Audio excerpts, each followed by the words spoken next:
Listen up, I gotta tell you, there is something you should know. I have never really liked you at all. I cannot hide it anymore.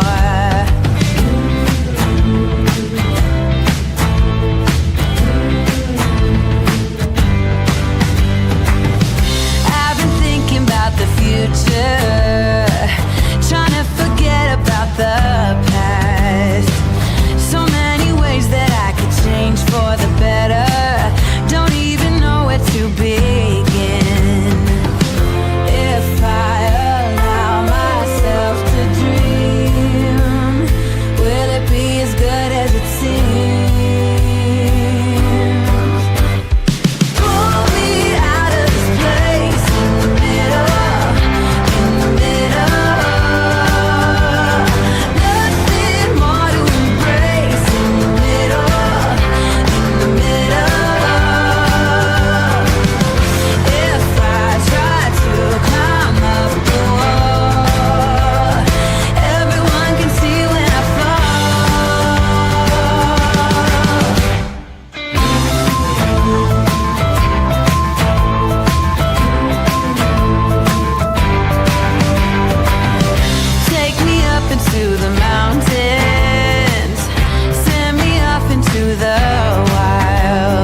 This is a true crime discussions channel.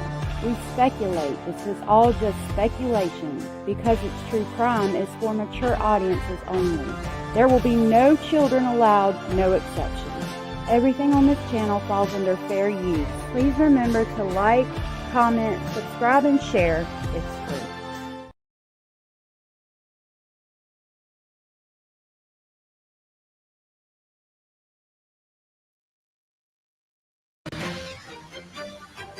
Welcome back to Court TV Live. I'm Ashley Wilcott. We have breaking news out of Tennessee, where a news conference is being held regarding the capture of suspect Austin Drummond. Drummond was arrested earlier this morning after having been on the run since last week. He is the person accused of killing 4 members of the same family and then abandoning an infant who was alive, thankfully. The bodies of those 4 family members were found in a wooded area in Lake County, Tennessee, and the baby again was found safe on somebody's front lawn in Dyer County. Let's go in for the press conference.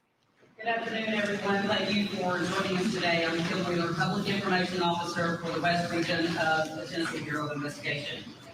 We couldn't be more relieved today to share with you an update that Austin Drummond is in custody.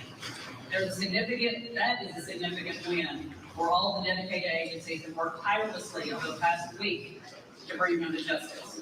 We want to thank the community for the incredible help. This successful apprehension was made possible by the countless tips and unwavering support that we received from you, the citizens. Without your partnership and willingness to come forward with information, this arrest would not have been made possible.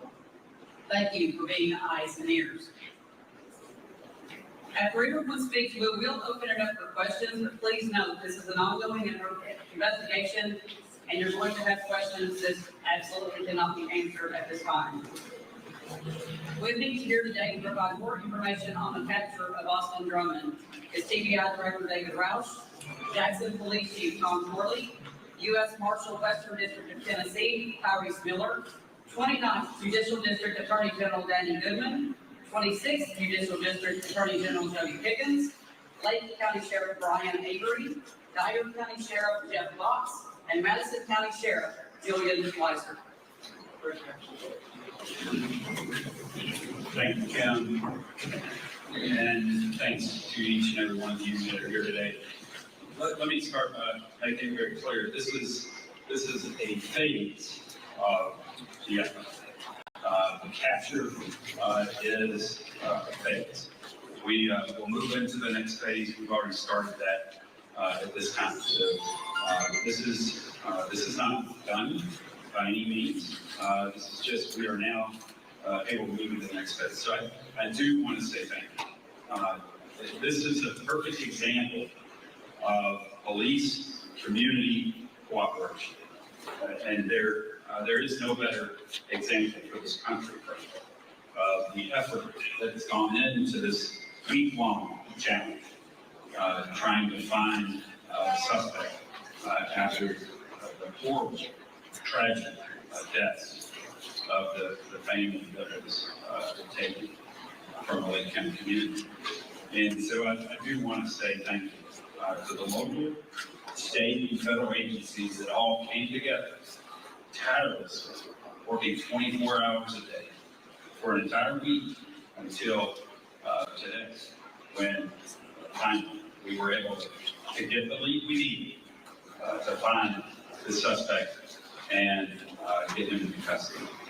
It also took a very vigilant community, and so we're very appreciative of everyone here in Jackson for being vigilant, paying attention, and especially with the calls today that led us on the path that led to this capture. And so we are so appreciative of a community that cares, and a community that is looking out for the safety of everyone here. So I want to make sure to express that. And again, I can't tell you how proud we are of the amazing team of police that have worked on this from our various levels within government. And it shows what can happen when we put everything aside with a focus on mission. And so I want to reiterate how important that has been and how proud we are of all that were engaged in this to be able to come to today's phase in our effort. And so with that, I will turn it over to the specifics of the capture over to the Chief Constable for Jackson. Praising the community and saying this was a combination of perfect police work and community work that has caused Austin Drummond to be arrested. They have worked tirelessly, and they thank the community for being the eyes and the ears that led to the arrest of Austin Drummond. Let's see if we can go back in. Loved ones from this vicious crime of Lake County. We're praying for you. No words can fully capture the depth of your pain, but please know that you're not alone and the Jackson community mourns with you. Again, we're here today to confirm that Austin Drummond has been taken into custody. More importantly, his capture occurred without any further harm to the public or to any law enforcement officers. The outcome, as the director referred to, is the direct result of incredible coordination, skill, and determination shown by our local, state, and federal partners. It's a powerful example of what can happen when law enforcement agencies work together with the community who have a shared mission and a singular focus. I'd like to take a moment to recognize and sincerely thank the agencies who played a role in this effort. The Federal Bureau of Investigation and the United States Marshal Service, from our state partners, the Tennessee Bureau of Investigation, Tennessee Highway Patrol, and the Tennessee Department of Homeland Security, and local law enforcement, the Jackson Police Department Special Operations Division, our Patrol Division, our Criminal Investigation Unit, and our JPD dispatchers and communications, and also the Madison County Sheriff's Department. Each of these agencies brought their resources, their people, and their expertise to the table, and they did so with excellence. I'd like to pause right now, though, and I'm a little biased, but I'm gonna talk about the Jackson Police Department for just a minute. From the moment this case unfolded, you never hesitated. Our dispatchers, patrol officers, special operations, investigators, each of you demonstrated bravery, precision, and tireless dedication, even in the face of danger. Your courage has not gone unnoticed, and the citizens of this community are proud of you, and I'm deeply thankful for you. To briefly cover the apprehension this morning, I want to first address the process that led up to it. As you're aware, for the past several days, law enforcement have been focusing on specific areas of the city based upon some intelligence, some physical evidence, and technology. From discovering the vehicle near MCO Road and the intelligence which led us to the area off of Pleasant Plains Drive, these type fugitive search operations are most typically made in a methodical fashion. When covering areas, particularly wooded areas, a cursory search is not sufficient for community safety. And I know that's difficult to have patience for. And I know several of you probably didn't get a lot of sleep because the helicopters flying around and the officers being in your neighborhood. And I know that's tough, but for the last few days, that's what's been transpiring. This morning, however, a couple of encounters with Drummond changed that methodical search to a dynamic one. Just after 8:00 a.m., we received multiple calls of sightings of the suspect. Placing resources there immediately resulted in an additional citizen's call at about 8:57 a.m. We took advantage of that quickly evolving situation and made the arrest at 9:05 a.m. I'd like to introduce you right now to Officer Trout, Officer Compton, and Officer Drown. They were there at the right spot. Okay, I'm here. Reacted immediately and are responsible for the apprehension of Austin Drummond.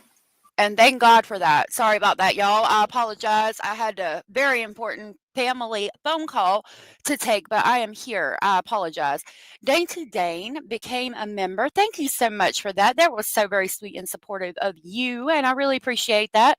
Kimmy C123 sent a super sticker. Thank you for that. How very kind and sweet of you. I really appreciate that. And then Miss Scorpio Rising gifted 5 memberships. I have not had a chance to access my live, but I'm going to try to do that right now. Hold on just a minute. I need to go over here. Okay. thank you for that. That was so very sweet and supportive of you. And I'm going to grab the crazy train to pick up our new members on the way to Speculation Station. Actually, I might can see. Okay. Those memberships went to Elena, Denise, Okie Fokie, Pamela, Surrey G, and KWS. If you are gifted from Miss Scorpio Rising and you are aware you were gifted, please tell Miss Scorpio thank you. Thank you so much, Miss Scorpio. Let me grab the crazy train to pick y'all and Dainty Dane on the way up to Speculation Station.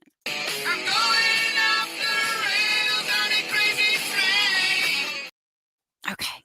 I apologize about that. I had a family emergency I needed to deal with. And so I started the live and I figured I would just play a video. Hopefully we won't get in trouble for there being no commentary on that. If we do, we'll deal with it. Let me say hey to y'all. Kio Sandra Abelis, good to see you.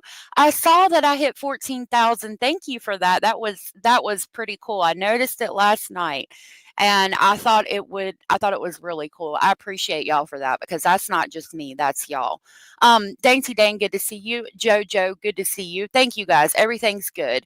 KK, the people on the right side of the thumbnail are two people from the Bibb County 7, but I have all of the documents thanks to Sandra, who got them for me this morning. So we're going to talk about that. They are the ones wanted out of Bibb County, Alabama, for the child trafficking ring. They were taking children, in some cases their own children, drugging them, tying them up in a bunker, and letting people come through and traffic them, and they would make up to $1,000 a night. It's a very triggering, very sad, very disgusting situation. Alabama is moving for the death penalty because of that case, and cases where children are RAPED.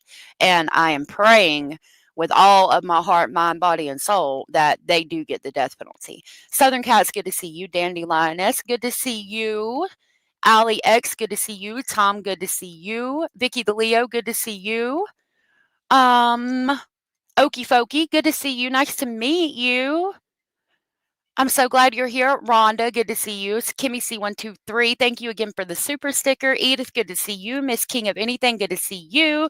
Native Girl, good to see you. Thank you for that. Again, that was because of y'all. That's not because of me.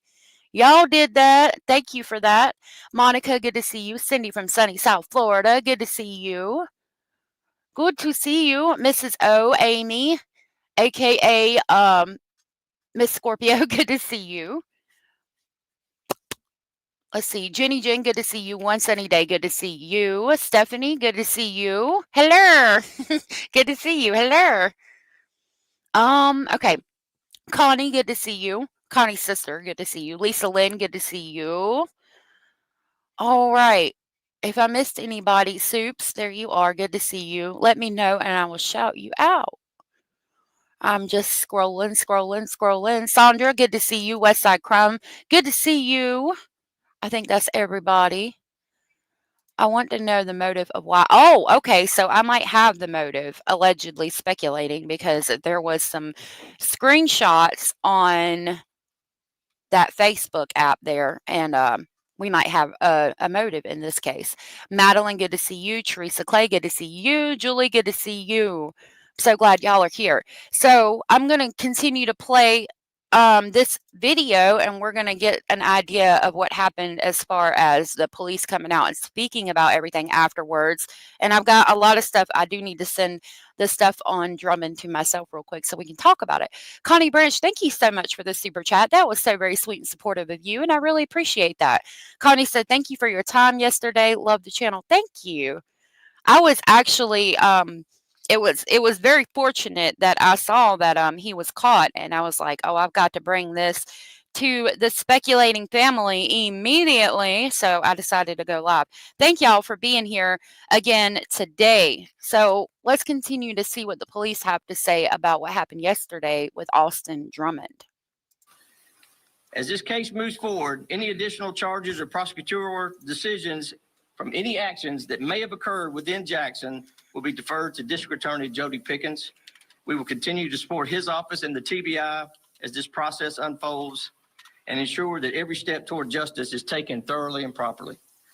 Today, again, we find some peace in knowing that the suspect is no longer a threat, but remain committed to the families, the community, and to justice. Thank you. Good afternoon. Tonight, families in West Tennessee can sleep more soundly. Austin Drummond is once again behind bars. Thank God. He is suspected of an unthinkable crime that put all of us, an entire city and area, on edge. He thought he could outrun us, but he was wrong. That's because together we cannot be stopped. Law enforcement from every level and the people who call West Tennessee home did our parts. We worked long hours. Neighbors stayed vigilant.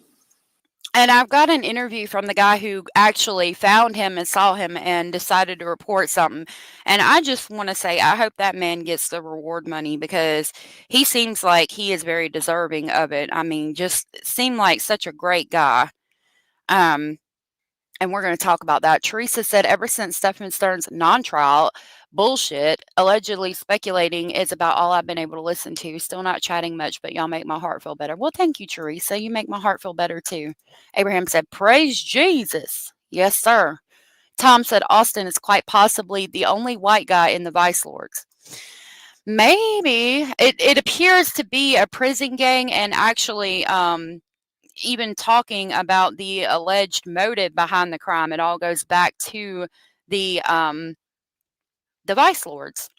You know, I think about prison gangs and I think about like Detroit or something like that. I don't think about in Tennessee. Again, I've referenced the show Mayor of Kingstown, and it reminds me so much of that. And I wonder if they're trying to basically reenact that TV series. I don't know, but I mean, it's so similar that it's insane. Agencies donated reward money, and someone Right, saw California, something. They saw Chicago. something out of the ordinary this morning and did what he was supposed to do. Because of that action, Drummond is in custody.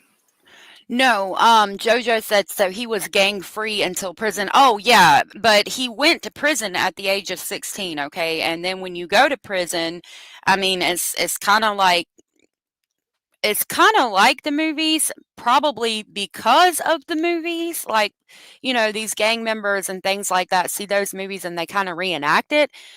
So basically, allegedly, what happens is that they need protection when they go to jail.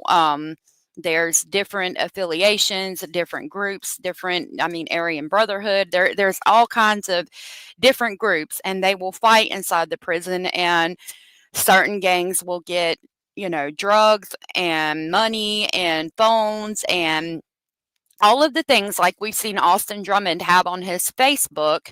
They will get all of these things in prison, and then the other gangs will come to that gang and be dealt out, you know, their portion of things, and it's like a whole empire in there, basically. Instead of boardwalk empire, think Lake County prison empire. Okay, so he did all this work for them while inside the prison in the gang. He did all of these things for them. But when he got released from prison, it's not like you get to just stop. You have to continue, or they'll place a hit on you and kill you. And it kind of goes back to that. And he might have the Vice Lords when he goes back to prison. I don't know. But either way, it's not a good way to be. It's a way to live fast and die young. Thank you to the Tennessee Bureau of Investigation for leading this investigation, to the FBI for their unwavering support, and to the men and women of the Jackson Police Department and the local agencies such as the Madison County Sheriff's Office, Dyer County Sheriff's Office, Lake County Sheriff's Office, and See something, say something, really making a difference. They received a call at 8 a.m. this morning. At 8:57 a.m. this morning, the suspect was arrested at 9:05 a.m. Pretty amazing. We are going to take a break. Of course, we're going to bring you more of that press. Okay. So I'm going to skip that part and we're going to go back to the presser. And then I'm going to show you guys all of the alleged things that I have going on, all of the information that I've got that's kind of behind the scenes on this. Scratch the Paint, good to see you. Kalisa, good to see you. Miss North, good to see you. Vice Lords are everywhere in the U.S., said Miss North. That's what they said, which I find interesting. Like I've seen MS-13. I actually I grew up with some kids my age that said they were part of that. They used to call me La Hippie. But I mean, there's gangs everywhere in the United States, unfortunately, and again, it's just a way to live fast and die young, in my opinion. The capture of suspect Austin Hey, Drummond. smartass. He was arrested at 9:05 a.m. this morning after having been on the run since last week. He's accused of killing 4 members of the same family and then abandoning an infant. Let's go back in to hear more from that news conference. And that's the problem. Jojo said always causes problem when kids go to prison so young. Majority don't turn out good. It is a problem because when you're 16 years old and you're tried as an adult and you're thrown into that prison gang lifestyle, I mean, you're a child. Your brain is still developing and you need protection. I mean, we talk about the booty bandit and laugh about it, but it's true. I mean, there's things that happen in there. People die, people get RAPED. It's real. And then you have a young child, 16, 17 years old in there and or just turned 18 if they had him in a juvenile facility until he turned 18 and scared to death and don't know what to do. And you got people, saying, oh, you got a purty mouth, you're going to do what you got to do to protect yourself. And that's how they get in these gangs. And once you get in, there ain't no getting out. What are you complaining about? A lot of times it appears to be segregated. So you have the various races inside, but I'm not sure if it applies outside as well. Well, okay. I think it's not segregated intentionally. It's just the different affiliations kind of segregate towards themselves. There's a movie that came out back in the day that I watched. It's called Blood In and Blood Out. There's a number of movies you could watch on prison gangs, and it'll explain that more. 5 soldiers injured in a shooting in Georgia. Suspect in custody. My goodness, what is the world coming to? Nana Rocks, good to see you. The Home Depot murder, the mother being accused of helping her son kill his baby's mama. Good Lord. Started yesterday and they're about to do closing statements. It's really good. Wow. Yep. Bound by Honor. That's from that movie. Yep. Mm-hmm. And other agencies who show up every day to answer the call to duty. And to the men and women of the United States Marshal Service, thank you. Thank you. Your relentless commitment to duty is unmatched. To the families in Lake County who lost loved ones, Drummond's arrest cannot restore what has been taken from you. We only hope that we could have helped give you assurance that justice will be had. And to the baby girl who will tell one day her story of survival, we look forward to all that you will do. God bless West Tennessee, and God bless America. Thank you. Good afternoon, everyone. First thing I'd like to do is once again give our condolences to the family of the victims in this case. We have numerous victims, so obviously we have a lot of people in the communities that are hurting because of this, and we want them to know that we're going to do everything we can to seek justice in this matter. This started almost 7 days ago to the exact minute. It was last Tuesday, a little after 3 p.m. when we got the first call of the infant who had been abandoned. And that started this whole process. I don't think I have ever seen so many agencies work together and work in sync. This has been so impressive. It has been what I would think should be a blueprint for the entire country on how to run an operation. You had numerous law enforcement agencies, not just 1 or 2. we're talking about that goes across all of West Tennessee, federal agencies, and they all put their pride aside and had one common goal, and they all did whatever they had to reach that goal. And because of that, today's a good day, and Austin Drummond is not going to be a threat to this community anymore. I mean, it was a very scary situation with him out there on the road. Just running around, possibly killing people for allegedly no reason. Hey, Cara, good to see you, love. It's crazy we can't even feel safe at our own military bases anymore, no doubt. Hold on. It's never asked. Oh,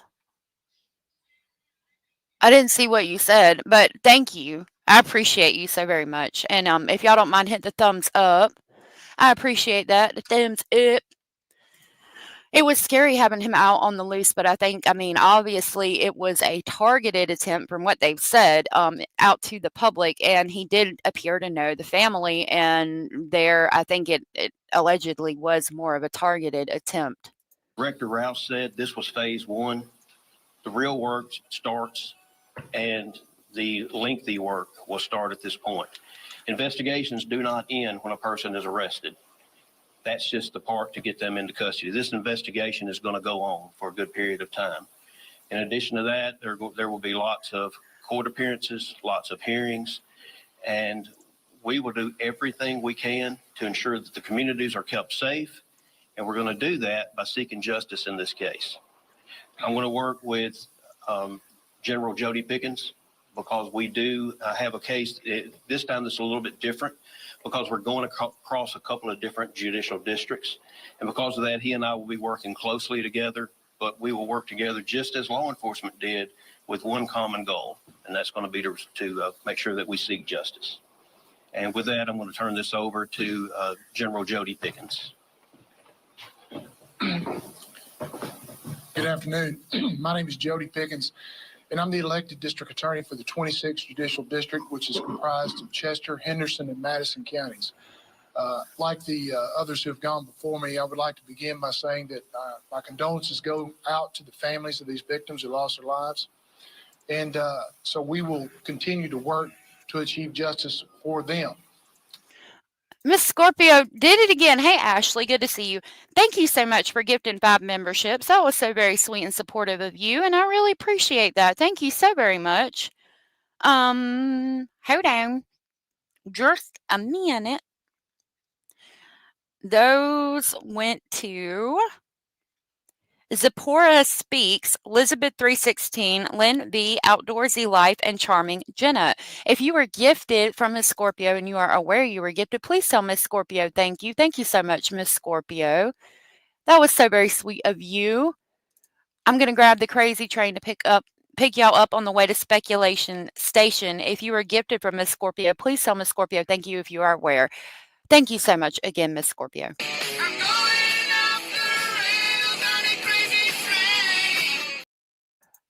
That was so sweet. Thank you. Hey, I saw Vero, YouTube Bad Actors, and Ashley came in. It's good to see y'all. Thank you for being here.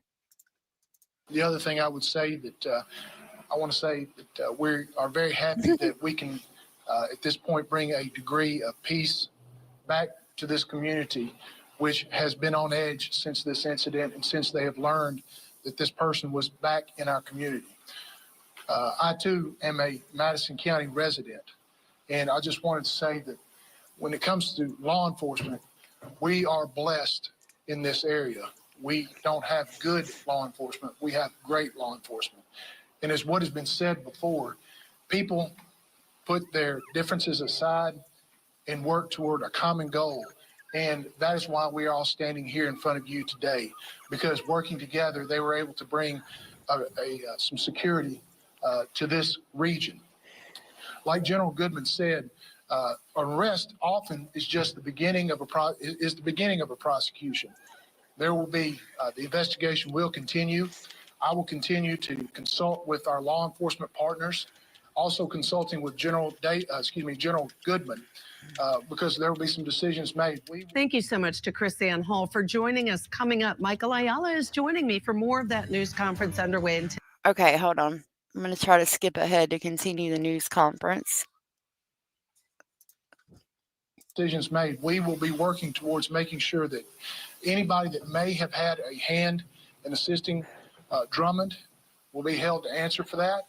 Those investigations will continue, and we just encourage the public, which has been so important and so engaged in this situation, to continue to provide that information that you may think doesn't matter, but which may in the end provide the break that law enforcement needs. So with that, I would say, God bless our state, God bless this community, and God bless America. Goodness gracious, Abraham, thank you for gifting 5 memberships. I really appreciate that. Thank you so very much. That was so sweet of you. Those went to Lovely Bones, Girl Ryan, Michelle Deadman, Girl B, and Janie's Rod. Thank you so much for that. Abraham, that was so very sweet and supportive of you, and I really appreciate that. If you were gifted from Abraham and you are aware you were gifted, please tell Abraham, thank you so much, thank you so much, Mr. Abraham. And I appreciate that. Thank you. I'll grab the Polar Express to pick y'all up so he don't have to jump off. Thank you again, Abraham.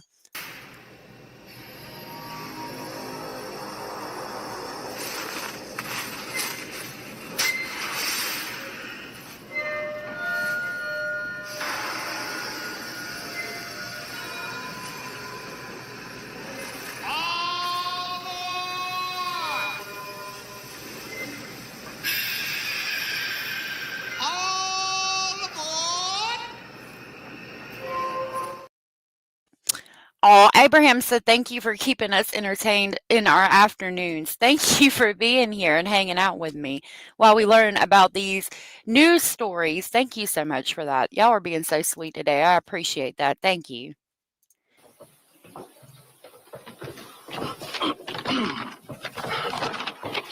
Good afternoon. My name's Brian Avery. I'm the sheriff of Lake County. For those of you that don't know, Lake County is a county of about 7,000 people. It's kind of one of those counties where if one person hurt, we all hurt. This happened right in our back door, and it put a lot of people on ease. And he was holed up in like a rich neighborhood too. Miss North said, I thought it was going to end with him or others being shot. And I think with that rifle he has actually in his hand in this video, it had a drum round on it. I mean, I really do think that was his intention, to go out in a blaze of glory. Think about, we've talked about allegedly he's married to Caitlin Speed and she's possibly pregnant with his child.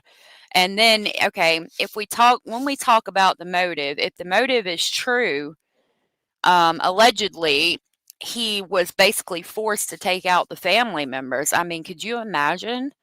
Like, I don't even know what was going through his head at the time. If he, we'll dive more into that and talk about the gravity of that in a few minutes. But I don't know. I don't know if he had much of a reason to live anymore and he was kind of just done, or if he was like, I'm going to do what I do regardless of how anybody feels, and I don't give a shit, and I'm going to stay gone and get away from here and be free forever. I don't know what his thought process was. But we're going to talk about a couple of things. He did look old in that picture. And we're going to look at some new pictures as well. You can tell he was very stressed out hiding like that. Very stressed out. we all band together. Once this happened, when we all band together. We all want to see this thing through. We all want to see it to the end. But today I want to say, share with our community, the Lake County community, the Madison County community, that Austin Drummond is in custody. This arrest is a significant step toward the ongoing investigation, and we are grateful of the outcome. I want to thank the local, state, and federal agencies that made this happen. Without them, Drummonds would still be free today.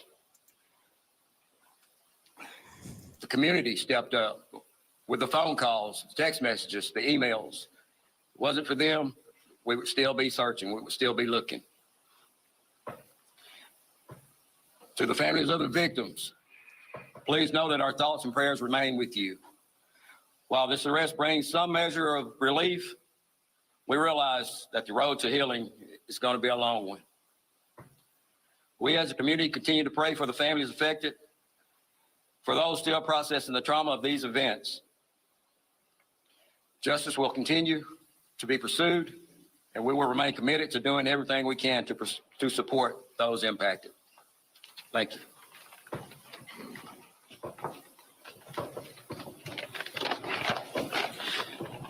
I'm Jeff Box, Dare County Sheriff. This incident, the baby was dropped off in my county. The victims were residents of Dare County. And I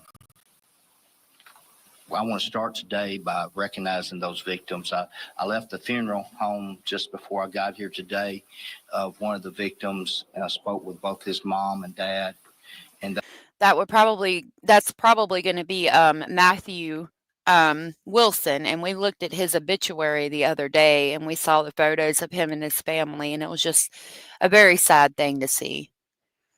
They wanted me to sincerely thank with great, great gratitude each responding agency, and each one of you up here, and each officer that responded to this tragic incident that put an evil sense in the air throughout Lake County, Dare County, Madison County, and all across the state of Tennessee. So today I want to begin thanking you from the family by calling those names that were tragically taken. Courtney Rose, Adriana Williams, Braden Williams, James Matthew Wilson. Their names deserve to be spoken. Their lives deserve to be remembered, and their families deserve justice. Our hearts go out to each of these families. We cannot begin to imagine the depth of your pain, the weight of your grief, or the heartbreak of what you are now facing. Please know that this community stands with you. We're lifting you up, and we will walk with you in the days and weeks to come. Thanks to the incredible collaboration that you see here on the stage and the determination of all law enforcement officers and partners, Austin Drummond has now been apprehended and charged with these victims' murders. We're thankful for a safe resolution to this manhunt, but we also recognize that these families, that the difficult journey is just beginning for them. I want to take a moment to thank those who helped make this possible. Sheriff Brian Avery from Lake County, Sheriff Troy Klass of Crockett County, and Sheriff Julian Weiser. The Jackson Police Department, whose partnership and response was unwavering.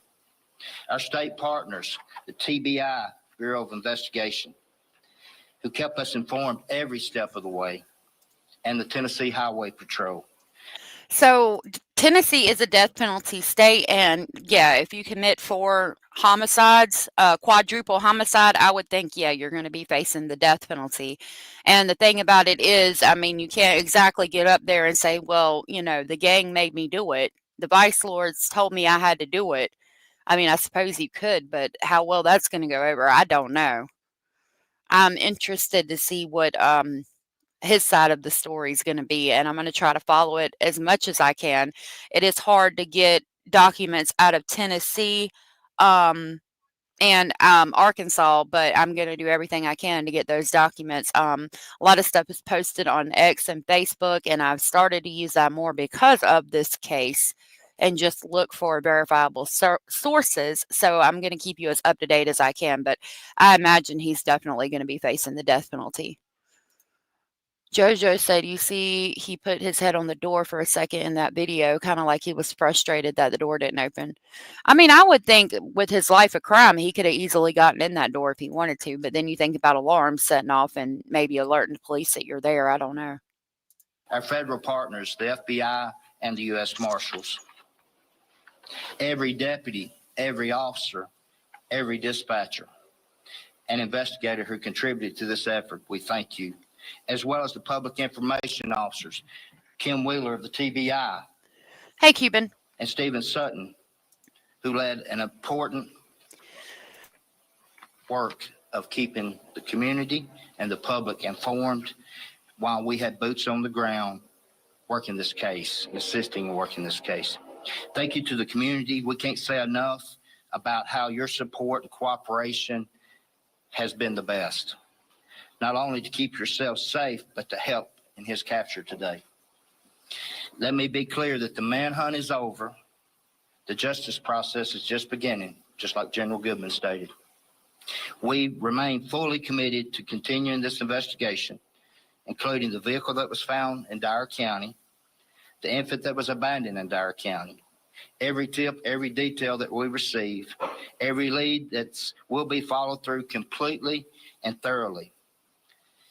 Everyone has been very concerned about the well-being of the baby, and we're glad to report the baby is healthy and doing well.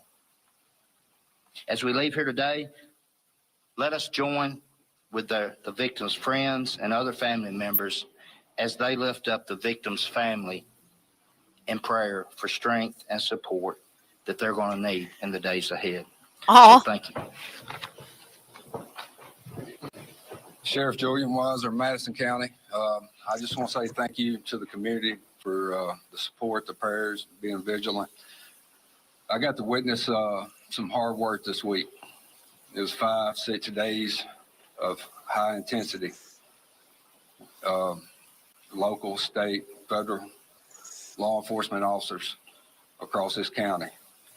And if he's talking about just 6 days of it, think about Travis Decker and how hard they were going trying to find him, and still not able to find him. Travis Decker is still on the run, allegedly. He could be deceased, I don't know, but it's insane to me. Anders said a couple of the people he shot were barely adults. Yeah.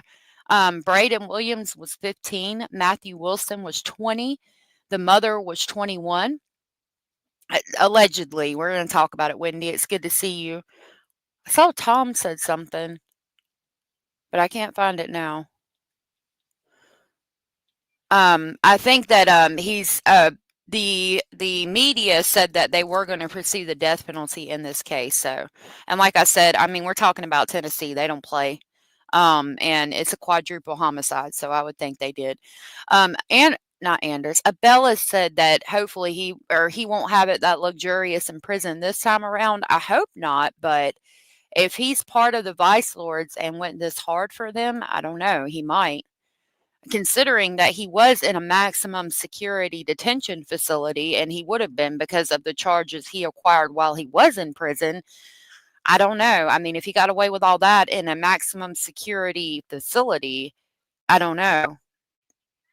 I don't know. Hopefully they'll keep him in solitary so he can't. You know, every door that we opened, every structure we checked, we didn't know if Drummond's was going to be behind there. And yep. To have that amount of intensity over 5 or 6 days, and our law enforcement personnel working 18 to 20 hours a day. Yeah. They made an ultimate sacrifice to keep our community safe. Hopefully. And I want to personally thank them. I want to thank their families for standing by them. There's a lot of people behind the scenes as far as with TBI, intel analysts, support staff, the district attorney's office. You know, the troops in the field relied highly on our administrative staff. So they did a great job with providing us with intel. And I know the community will get some rest tonight. And it was amazing to see the hard work and commitment, sacrifice that our law enforcement personnel has made for our community. Thank you.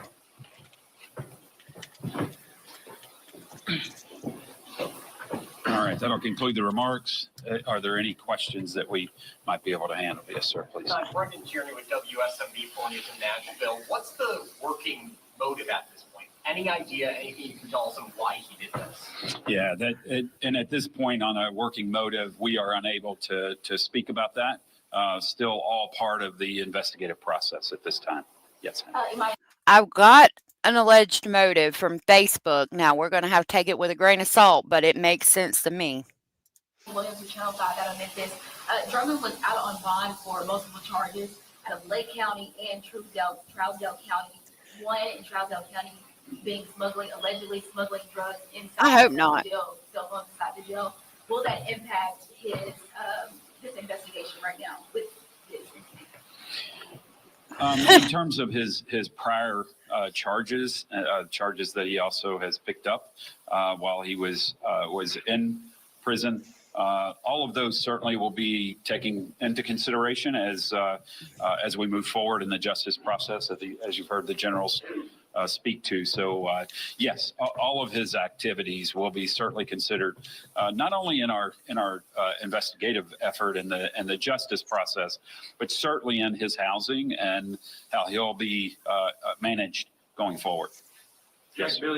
So hopefully he actually won't have it that good this time around in prison, and they need to keep all female COs away from him. 13, we saw those 3 accomplices get picked up. Are y'all looking into Caitlin's speed? Yeah, again, I appreciate the question in terms of, those who were assisting Mr. Drummond as he was on the run. And I can tell you that we will continue to address those individuals, each that have been engaged. In terms of identifying specific individuals, I won't go into that at this time. Yes, ma'am. Priya Sridhar with NBC News. I understand there's a connection between the suspect and the victim. Can you just speak to that relationship? Yeah, in terms of the relationship between the suspect and the victims, the suspect's girlfriend is the sister of a victim, is the daughter of a victim, and is the sister of 2 victims. So yes, that's the familial connection at that point. Yes, ma'am.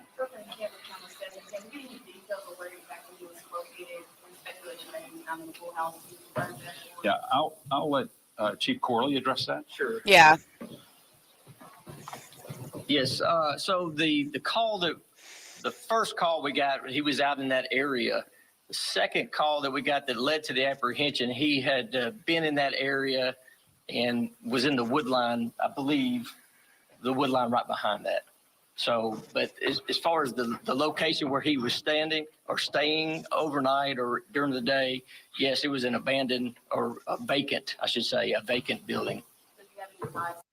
So, and we'll talk about that. A lot of times they ask questions that are good sometimes from the media. So I was trying to see if we could pick up anything that the police are going to actually let us know from listening to the questions from the media. I have a lot of photos and a lot of things to talk to y'all about after we get done listening to this presser. Dolly said he's been out for 10 months after being there for 10 years. You'd think you wouldn't want to go back. He spent his adult life in prison. He showed he needs to go back and worse. I agree. I do think it's all part of that gang mentality mindset that he's in and being part of the gang. YouTube Bad Actor said, why would he go to a rich neighborhood that has security cameras all over the place? Well, a lot of those people, as we were hearing yesterday when they said they caught him, a lot of those people knew him when he was young.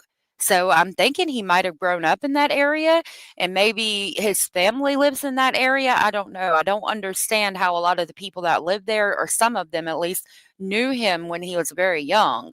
That was interesting to me. So basically going places that you know that you want to be. I would like to know if he's talking to his family, because if he's in a neighborhood where they live at, I think he's probably spoke to his parents and they didn't turn him in. But I mean, that would be a hard call to make as well. I don't know.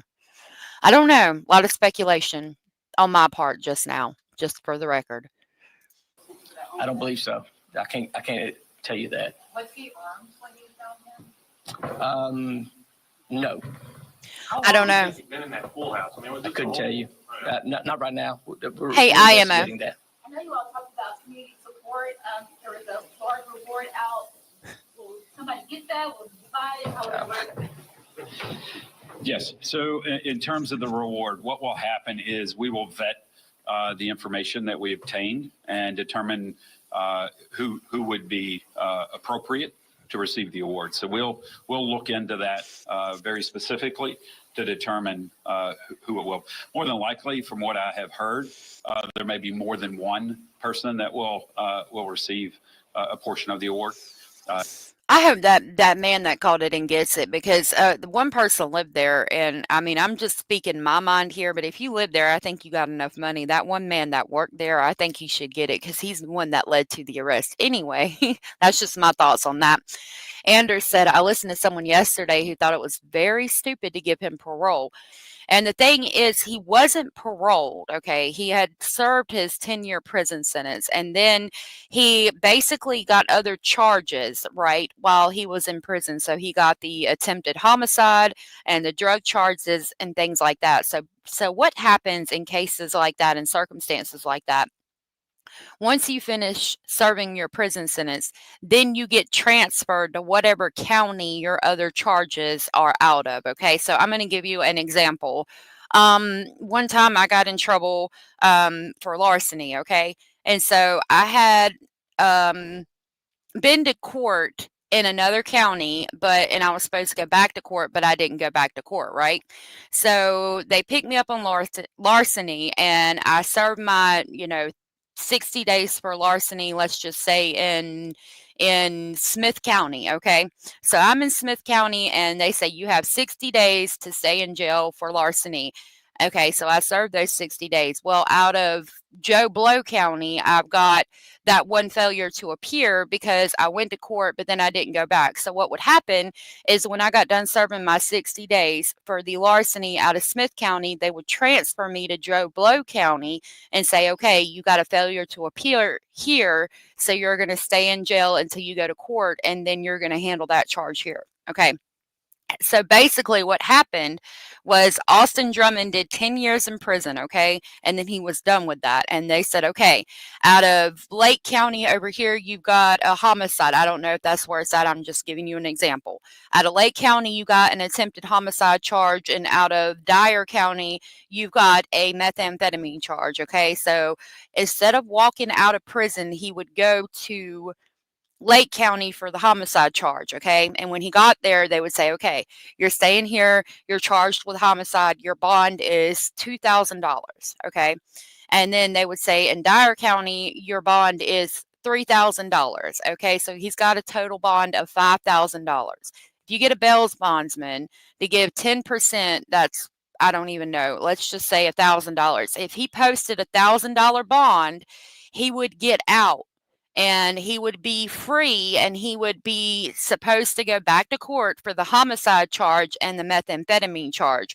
So basically, that's what happened. He got done serving his time. He was transferred to another county, and he was able to bond out. Now, why they're letting people bond out on homicide charges is beyond me, but that's kind of why we're here. If I hope I made it kind of easy to understand. And so that's what we'll be working on as well. Let me go back here and then I'll come back. Yes. Hi, Mike, we got Channel 3 in Memphis. Can you talk a little bit about how he survived during this period of time in the woods? Is he getting help from the other persons who've been charged in this case? Yeah, Mike, in terms of how he was able to continue to be out on the run and those who assisted him. I won't be able to go into that because that's all part of this investigative process. And we can't go into those details yet at this time. You said you can't speak to motive. Do you have any idea why all those victims ended up in that same spot in Lake County? Again, those are specifics about the investigative process. I won't go into details at this time. Yes, ma'am. Was it surprising to still see that he was still in Jackson? And what was the challenge behind finding him? Yeah, in terms of were we surprised that he was still in Jackson? I think I don't believe we weren't surprised that he was still here in the area. We know he was obtaining support, obviously. As you know, we have arrested individuals that were providing that. And so it wasn't a surprise. Quite frankly, we thought he may try to run, and his history has shown he has left the state before. And so we were concerned about that, but we had a lot of confidence in the information we were getting, the intelligence we were getting, the technology that we were following. that helped us with the assurity that we were honing in quickly on his location. Again, it was the community that really broke this for us, and I don't want to downplay that at all. All of the effort, all of the technology, all of the dog determination that we had was really came down to the community doing. Okay, I think we've got enough of that. Let's talk about trying to figure out where to start. We'll go over here to Facebook. Okay, so here are our people in jail. This is going to be Dara Sanders, I do believe. This is going to be, what is his name? Tanaka Brown, and this is going to be Giovanni, the Giovanni guy, okay? Now, allegedly, they are all members of the Vice Lord gang, along with Austin Drummond. And I do have a video that had some clips in it that I uploaded. Hold on, let me grab that. I'm going to have to go to manage. Okay, so these are the people that are arrested. These are the people that allegedly helped him, and they are all allegedly part of the Vice Lord gang. Now, I do have this TikTok video. Hopefully, it won't strike me because it's going to play music. I have to do it. I'll probably have to cut it out of my live. You guys can find it on X is where I found it. This is, I think it's the Giovanni dude. I found it kind of funny. It's titled Bottles Girls in the Club. But right now. Okay, yeah, that's his photo right there, that Giovanni dude. I don't know what all that's about, but he needs to stop it right now. Stop it right now. Ma'am. Okay. What? What? Ma'am. What? I can't comment on that one. Good afternoon. Hi, how are you doing? I am good. I'm glad to be here with you. I'm gonna kind of hang out. Is that okay? Yeah, that's good. I appreciate you being here with me. Oh Lord, he is probably high. I don't know who's putting anything in their mouth now, but probably him. I'll play it one more time. Gross. He wants somebody to put something in their mouth. I think he's gonna be the one putting stuff in his mouth. Stop. Look at all serious. Stop it.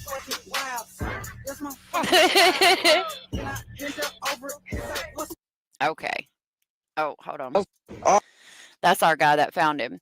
So allegedly, him along with Dara Sanders and Tanaka Brown are allegedly part of the Vice Lord's prison gang that he was part of. Tanaka Brown, we were talking yesterday. There's a video of Austin Drummond where he appears to wave at somebody, and it looks like there's a Jeep in the distance. And allegedly, when she was arrested with a Jeep key. It appeared to be on her keychain, and she was allegedly also a CO. Now, a lot of times with these prison gangs, they'll get members of their community. Oh, let me take that off real quick so y'all can see her better. They'll get members of the community, like as you can see in the movies, that they grew up with, and they'll be, like, oh, let's say my brother is a captain in the Vice Lord gangs, okay, but I did good in school and I can get a job as a correctional officer. Well, I go get a job as a correctional officer and I keep an eye on my brother. I do the things for the gang that they want me to do. I'm part of the gang, but nobody knows, so I become a correctional officer. That's kind of allegedly what's happening if she is a correctional officer and a part of the gang, like is being suspected. So those are all his cohorts that we know of as of right now that helped him out. Now, he was located in this pool house, beach house area thing. That's where he was holed up at. And I'll jump over here to my photos and show you more pictures of that. We have that photo of him where he's just looking great, his arrest photos. Here we have pictures of them when they're like out in public looking better. And that's definitely that Giovanni Thomas that we just saw. There's Tanaka, there's Dara, allegedly the CO, and Brandon Powell. Now, they don't include Brandon Powell when they're talking about the arrest because Brandon Powell was technically arrested with a pound of marijuana and for flying drones over the prison yard, dropping mesh bags with whatever in it. And you can see he has a lot of cash there.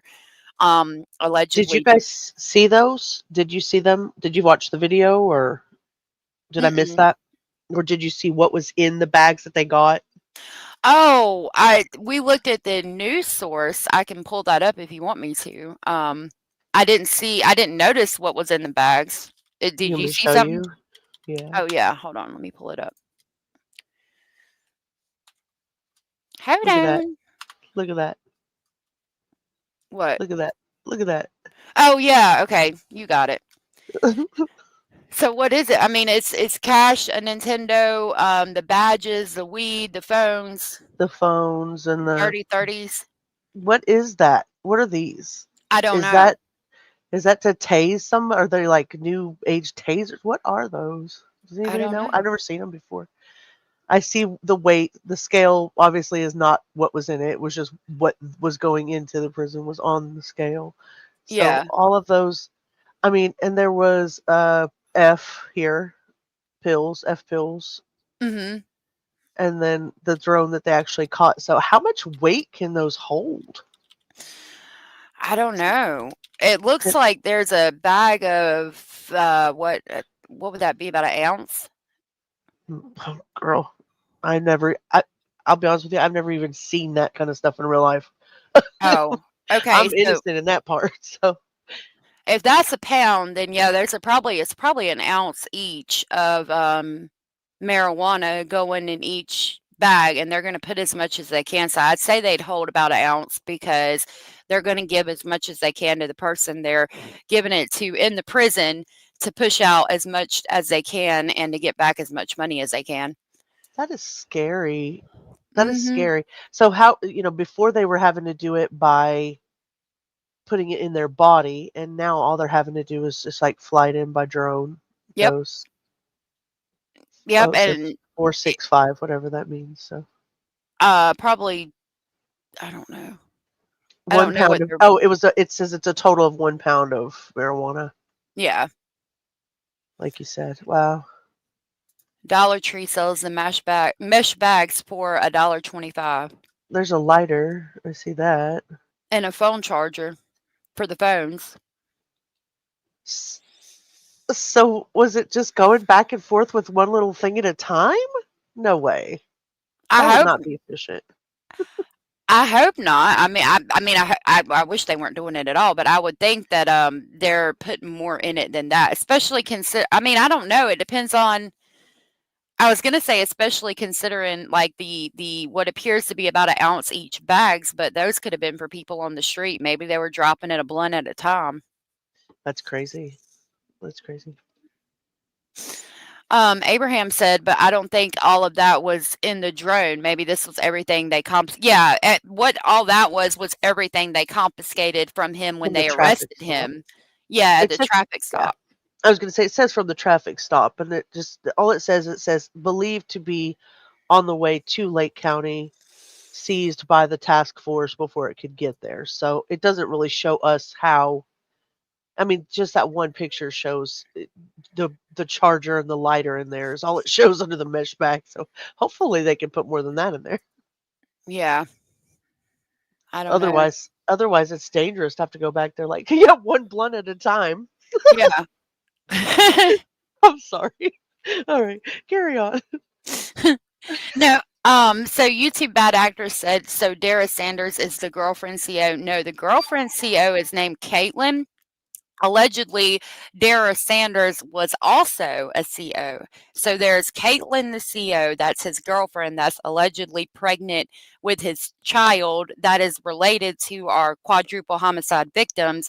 And then there's Dara Sanders, who was allegedly, I don't know for sure, but I've heard that she was a CO as well, helping him on the inside.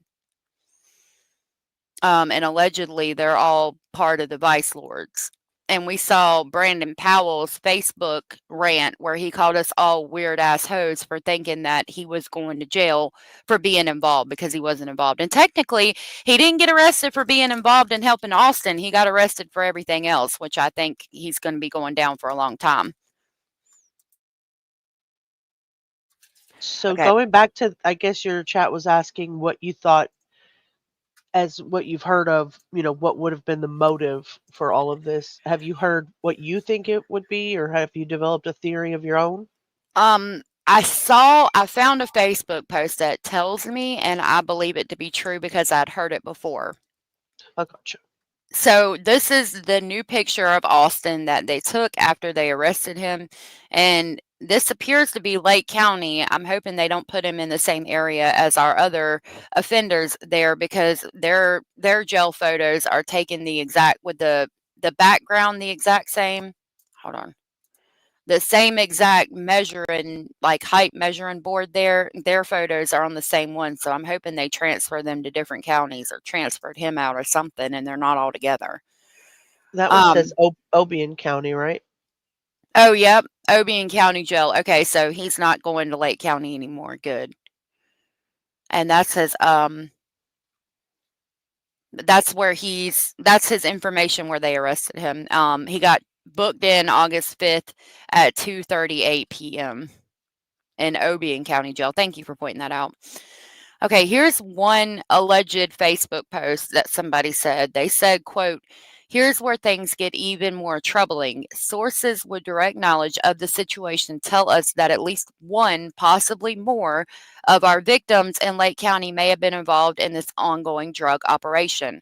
That doesn't justify anything, but explains why the vehicles and bodies were located so quickly. Per the audio, the vehicles were found by a person or persons who most likely had knowledge of the criminal enterprise's location. This was not a random place. When you think it through, you'll see the choice was made." Now, where their bodies was found was literally on the road, like right there by where they would have to go to stand and fly the drones to drop the stuff in the prison yard. The only thing that's allegedly back there is the prison. So where their bodies were found is going to be right there where they were going to fly the drones to the prison yard. So that's why I was like, well, did they see something they weren't supposed to, or what's going on? Now, we're going to discuss that more in just a second because I have more information on that we'll get to in 1 second. This is where Austin was holed up in that pool room. So basically, he had a little seat here, and Hio said this morning it reminds us of his little prison cell there, don't it? He's got some beer in there, but definitely a small little place like a prison cell. Just perfect for him. That's where he was holed up and hiding from the law. "It's me, Jessica." Anne said, "Last night, Board jumped on gray pubes." My neighbor does robot deliveries. They're cute robots all over the place. You see them stopping across the street, waiting as someone gets in front. It's the door. Aw. Hey, Shraddha. Hey, everybody. All right.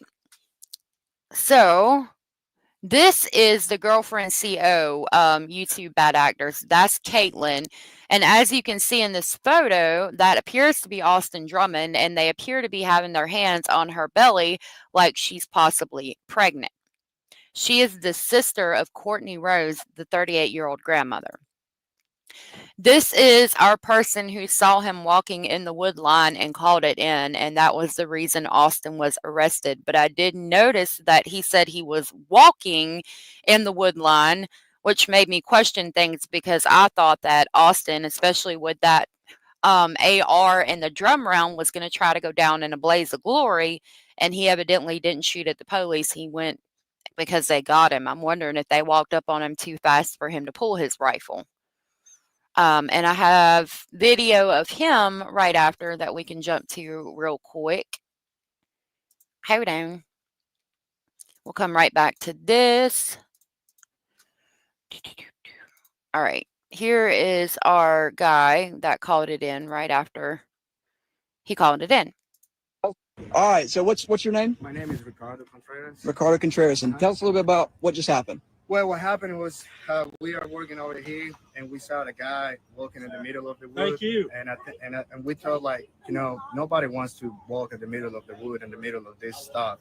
So we was kind of like very sure it was the guy. So I called the police immediately when the guy was walking right there, and kind of like give them the location and everything. And they've been hearing about actually I was on the phone when they got here. So and I'm really glad they got it. Unbelievable. Yeah. The hero. That's great job, big dog. I just called them. I just called them. They are the Now, I think that's where the bodies were found, and this is like a area where there's no houses and there's nothing back there except the prison. That's a weird video. We'll come back to that one in a minute. Actually, I'm going to go ahead and Person who found. it really doesn't say anything. It says the person who found them, and then it cuts off. So I'll play it. But it goes after this. We get to see a 1-minute segment of our person who found them, Ricardo. The person who found the vehicle told me that here. That's it. The person who found the vehicle told me that And there they are going to find him. But I want to know what the person I don't know how to explain, but who found the vehicle told him. So I'm going to work on trying to find out what that person was saying in that video. Here is our other clip of our guy Ricardo on the news talking about finding Austin.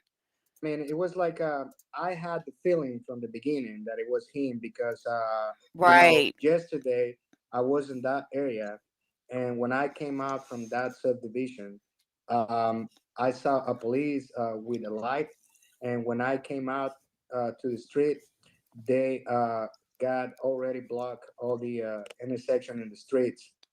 So and they've been working really hard all day yesterday, and I think part of the night, and they can't Hey, Trippy. get him. So I knew it was him because who else can be? But at some point, I was like, oh no. I mean, I just make a big thing because police move really fast, and it was a helicopter, police officer everywhere, SWAT team, FBI, TVI.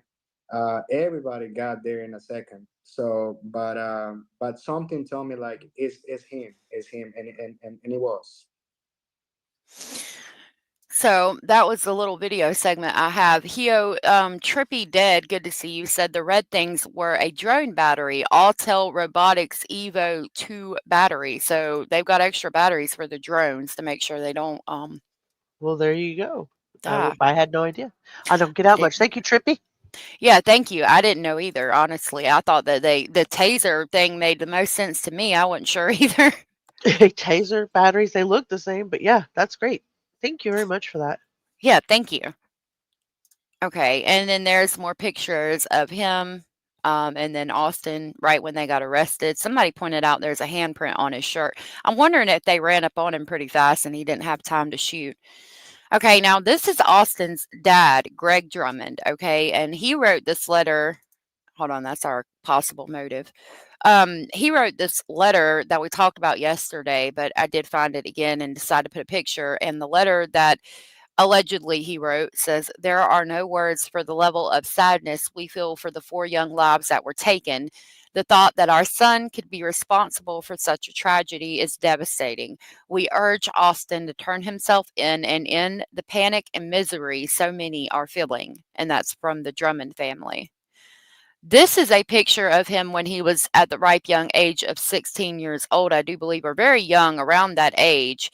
This is October 9th of 2013, and he committed the robbery, I think it was July 23rd of 2013 or something to that effect. So a few months after he went to prison or went to jail for that robbery that he committed at the Circle K convenience store. Okay, we're going to talk about the motive. Now, these are posted on Facebook, and I don't know for 100%, I have no way of knowing they're true, but I had heard rumors about it, and it makes sense to me. So this first person said, Teresa Rice Howard altogether. Austin was inside the prison. At one point, he got released in September of 2024. He was supposed to go somewhere else on his own and turn himself in and serve the rest of his remaining time for another charge. He did not. Now, that's where he got bailed out, like I was explaining to you guys earlier. They continue, he fell in love with a correctional officer from the prison. They ended up running off together. Her name is Caitlin. And if we go back, and I can play for you if you haven't heard it, her baby daddy talking, her father of her daughter is talking about how she kind of just left and got infatuated with him, and he was worried and he didn't like it, but that's what happened. So that checks out. This person continues, you can look her up on Facebook and you can look her up in the system. She is Courtney's sister. Courtney is the grandmother. Courtney and Matt apparently was with Austin and they were getting drugs on the inside of the prison. The prison put a hit out on Matt. Matt didn't know about it until it was too late. Courtney and the other two, which would have been Adriana and Braden, were there and they weren't going to leave any witnesses alive, to my understanding. That was not a hit put out on Courtney because apparently Matt is the one that made the deal go bad. And then this person said, there was a girl on one of the posts that claimed to know the inside info that said Austin and Matthew were involved in smuggling drugs to a gang that Austin is supposedly a member of in prison. So basically, allegedly, Austin and Matt were both getting drugs on the inside of the jail and as part of the Vice Lord's gang, okay? She said that a deal had gone bad and a hit was put out on Matthew. According to her, they were meeting at that location to do a drop, not knowing that a hit had been put out. Now I'm going to stop again, like I was explaining to you earlier, that location, there's nothing back there except the prison and where they would have had to go to do a drop for the prison yard and drop everything from the drones, right? Okay. So that makes sense. And so they were going to that location to do a drop, and Matthew didn't know that a hit had been put out. She said Courtney and the others were just collateral damage because they were out there. I have no clue how true that is, but it does seem to make sense. And it makes sense to me, except for all the other vehicles being out there. I'm wondering if Matthew was the person who was dropping stuff to Austin while he was on the inside, because he's related to the CO, and like I'm wondering if Caitlin Speed, the CO, Dara, our other alleged CO female right here, Dara, somehow because they were COs there, got involved with the prison gang because Caitlin was dating Austin, et cetera, et cetera. And then Caitlin gets Courtney, the grandmother, involved in bringing the substances to the prison yard while she's working, flying the drone over and dropping it. And then by proxy, Matt gets involved in all that, and they're getting paid by the vice lords to do these things. Something happens, a deal goes bad, and then a hit is put out on Matthew, and they make Austin carry it out. And that would mean Austin's ties to the gang is very heavy if he's going to take out members of his own family, because the gang told him to. But if you had been part of that gang from the age of 16 and they had provided you protection and all the things you could ever want in prison, then his ties would be pretty strong to that gang. So I don't know. Y'all can let me know what you think about that. And then there's our photos of our people that were arrested for helping him. I don't know. That was a mouthful. Yeah. I think it's very possible, though. Yeah. Unfortunately. We'll scroll through Facebook on this real quick. And I've only been able to hear 26 seconds of the phone call for the missing baby. I don't even have that. It's only 26 seconds, and you can hardly make anything out of it. It just basically says that they're looking for it doesn't even say baby. It says that they were out looking for a missing person, but like I said, it was only 26 seconds. And then the only other part of that was they were trying to figure out why the lady, why Courtney was up in the middle of the night with a flashlight and looking for, was she out looking for the baby or what was happening? And apparently the 911 call was made at Courtney's house the night before and said that she was out looking for her child with a flashlight. But instead of being able to say why she was out in the middle of the night looking for the flashlight, was it for the baby? They just said it was because she had been evicted and the power was off in the house. That's the only thing I can find on the victim so far. It's a lot of convoluted, more than speculation. That's why I'm not sharing a whole bunch of that, because a lot of it's more than speculation. It's just people making up stuff going, hopefully we'll figure this out all together, but it's not any fact or truth that I can verify. So Yeah. But at this point, I mean, there's not a whole lot we can go with other than speculation. well, yeah, but it's different than what you're doing is speculating on stuff that you can kind of see that there's people leading all in one direction. But these people are like thousands of people are just commenting all over the place. Oh, could have been this, probably was this. Oh, I had a friend of a friend of a friend kind of thing that Yeah. is not particularly, definitive. So Yeah. YouTube Bad Actor said, so when these people make decision to be in these gangs or deal with them, they have to realize they're putting everyone that they care about at risk. And see, it's not packaged like that in the beginning. You don't think about that, and I wish people would.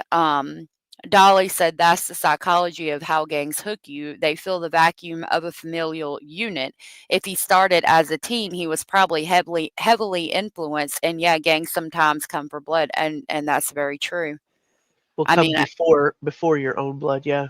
oh yeah, sorry, come Oh before your yeah. own blood, and Yeah. yeah, that's a big part of it. A lot of times that's how they get you in. It's a family unit, and a lot of people are just looking for family. Yeah, and if you're 16 going to prison, dealing with all this, and you want protection, and then you've got people that are saying they'll protect you and you'll be part of a family. I mean, they make it sound very enticing, especially when you got people that are trying to RAPE you in prison and kill you possibly. Yeah. Tom, I don't know. If I had to guess, I'd say probably yeah, but I don't know. As I was scrolling through X, I did find this, and as you guys just saw, it says in the criminal court for Trousdale County, Tennessee, State of Tennessee versus Austin Drummond, agreed order for bond source approval. Upon agreement of the parties and the court being otherwise duly advised in the premises, it is hereby ordered, adjudicated, and decreed that one bond source approval. The court hereby approves Austin Drummond, defendant's mother, Andrea Drummond, defendant's mother, as the source of the defendant's bond in this case. The bond is set at $75,000, subject to the conditions previously set forth by the court. Number 3, compliance with law. The parties have agreed, and the court hereby orders that all actions taking in the posting of the bond shall be in compliance with the laws of the state of Tennessee. Okay. For modification and enforcement, this order is subject to modification only upon further order of the court. Noncompliance with the terms of this order may result in bond revocation and other sanctions as the court deems appropriate. In complete resolution, this order constitutes the complete agreement of the parties regarding the source of the items of the bond. It is so ordered. So he was bonded out the 26th of February, 2025. On a $75,000 bond, but he was already out in August, so this must have been for a different charge. Damn. I mean, he was out in September, but so that must have been for a different charge in February. That's crazy. What is this? So here's the indictment for Austin. He had 300 grams or more of methamphetamine. 14.175 or a half ounce, less than 10 pounds of marijuana. It says 2 pounds. unlawful telecommunication devices in a penal facility, and 1 count of contraband in a penal facility, and that was an attempt. The grand jury of Trousdale County, Tennessee, duly impaneled and sworn upon their oath present that Austin Drummond, on or about October 20th, 2024, in Trousdale County, Tennessee, and before the finding of this indictment, did unlawfully and knowingly possess methamphetamine, 300 grams or more, with intent to sell, deliver, and sell or deliver said controlled substance in violation of Tennessee Code. And then on or about October 20th, 2024, did unlawfully and knowingly possess marijuana not less than a half ounce, nor more than 10 pounds. And then what's the next one? On or about October 20th, 2024, did unlawfully, feloniously, and knowingly take, send, or otherwise cause to be taken or possess methamphetamine. And this one is on or about October 20th of 2024, did unlawfully, feloniously, and knowingly take, send, or otherwise cause to be taking or possess marijuana. What is this? That's his warrant of arrest. Bench warrant from February 25th of 2025. So this was the bench warrant that they got for him having meth and marijuana and the phones in the penal facility, and he was arrested and taken to jail, and then his mama bonded him out in a $75,000 bond by Tidwell bail bonding. That's who bonded him out. That's his conditions of bond.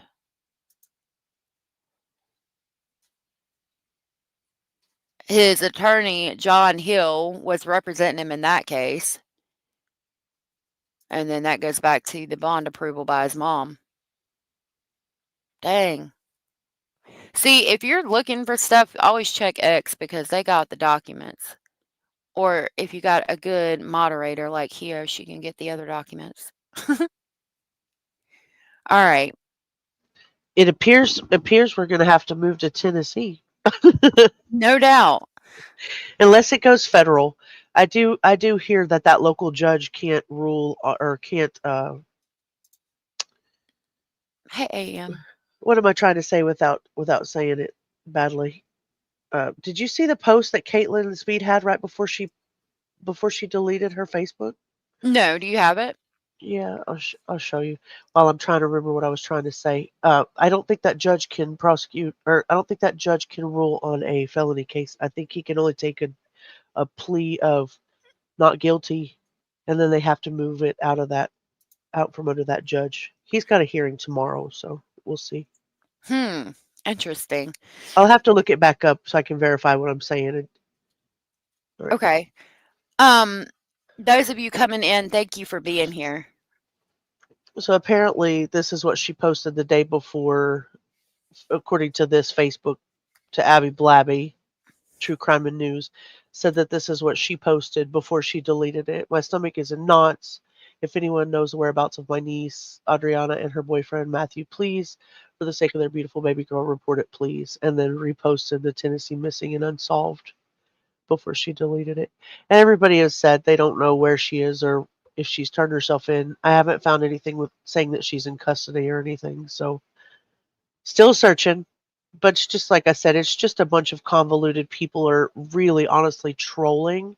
And if there are ties to area members of gangs, they have fingers. 10. I mean, if you think about the big, person behind it, and then they have 10 fingers for each person in that. So there are people in the community that do have ties that are coming out and kind of trolling the case in order to kind of push the narrative separate ways in different areas of the case. So that's all I can say about that. As far from what I can see on Facebook, from what I can see on X, it's convoluted because people are pushing out narratives in order to distract. So I'm trying to be as fact-based as I can. I know you're speculating, but I'm trying to find the facts, and they're really, really hard to find right now. It's crazy. Yeah. And that, you know, people like this, oh, I've seen on the news she was arrested for having a part in it. No, she wasn't.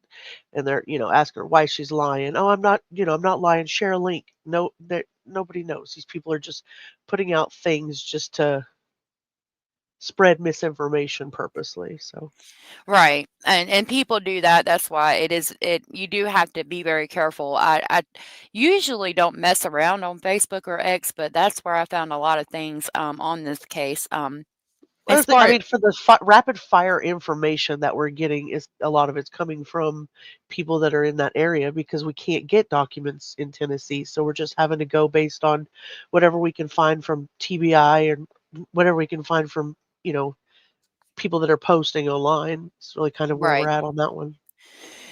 Yeah, so this is like a you know, I don't usually do it that way, but like she said, because we can't get a lot out of Tennessee, we had to do it this way. But on X, as far as X goes, like if I see a document, Oh yeah, like we were just seeing, I mean, um, I think that that's pretty it's been trustworthy. it's been accurate. So the documents, obviously, yeah. I mean, that's Yeah. what we're looking for, right?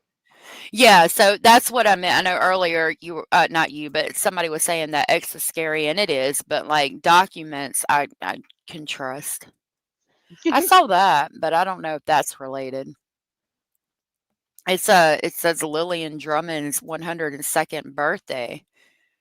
I don't think that Uh, she's related though to Austin, if I had to guess. yeah, I don't know. I don't think so either. But All right. look at his muddy shoes. Let me show you. Look at his muddy shoes before you switch gears. I know you're fixing to switch gears. Where is it at? Oh, hold on, let me take it down. Look at his muddy ass shoes. Boy, I ain't seen that picture yet. They need to tighten them Can you find me? chains. They do.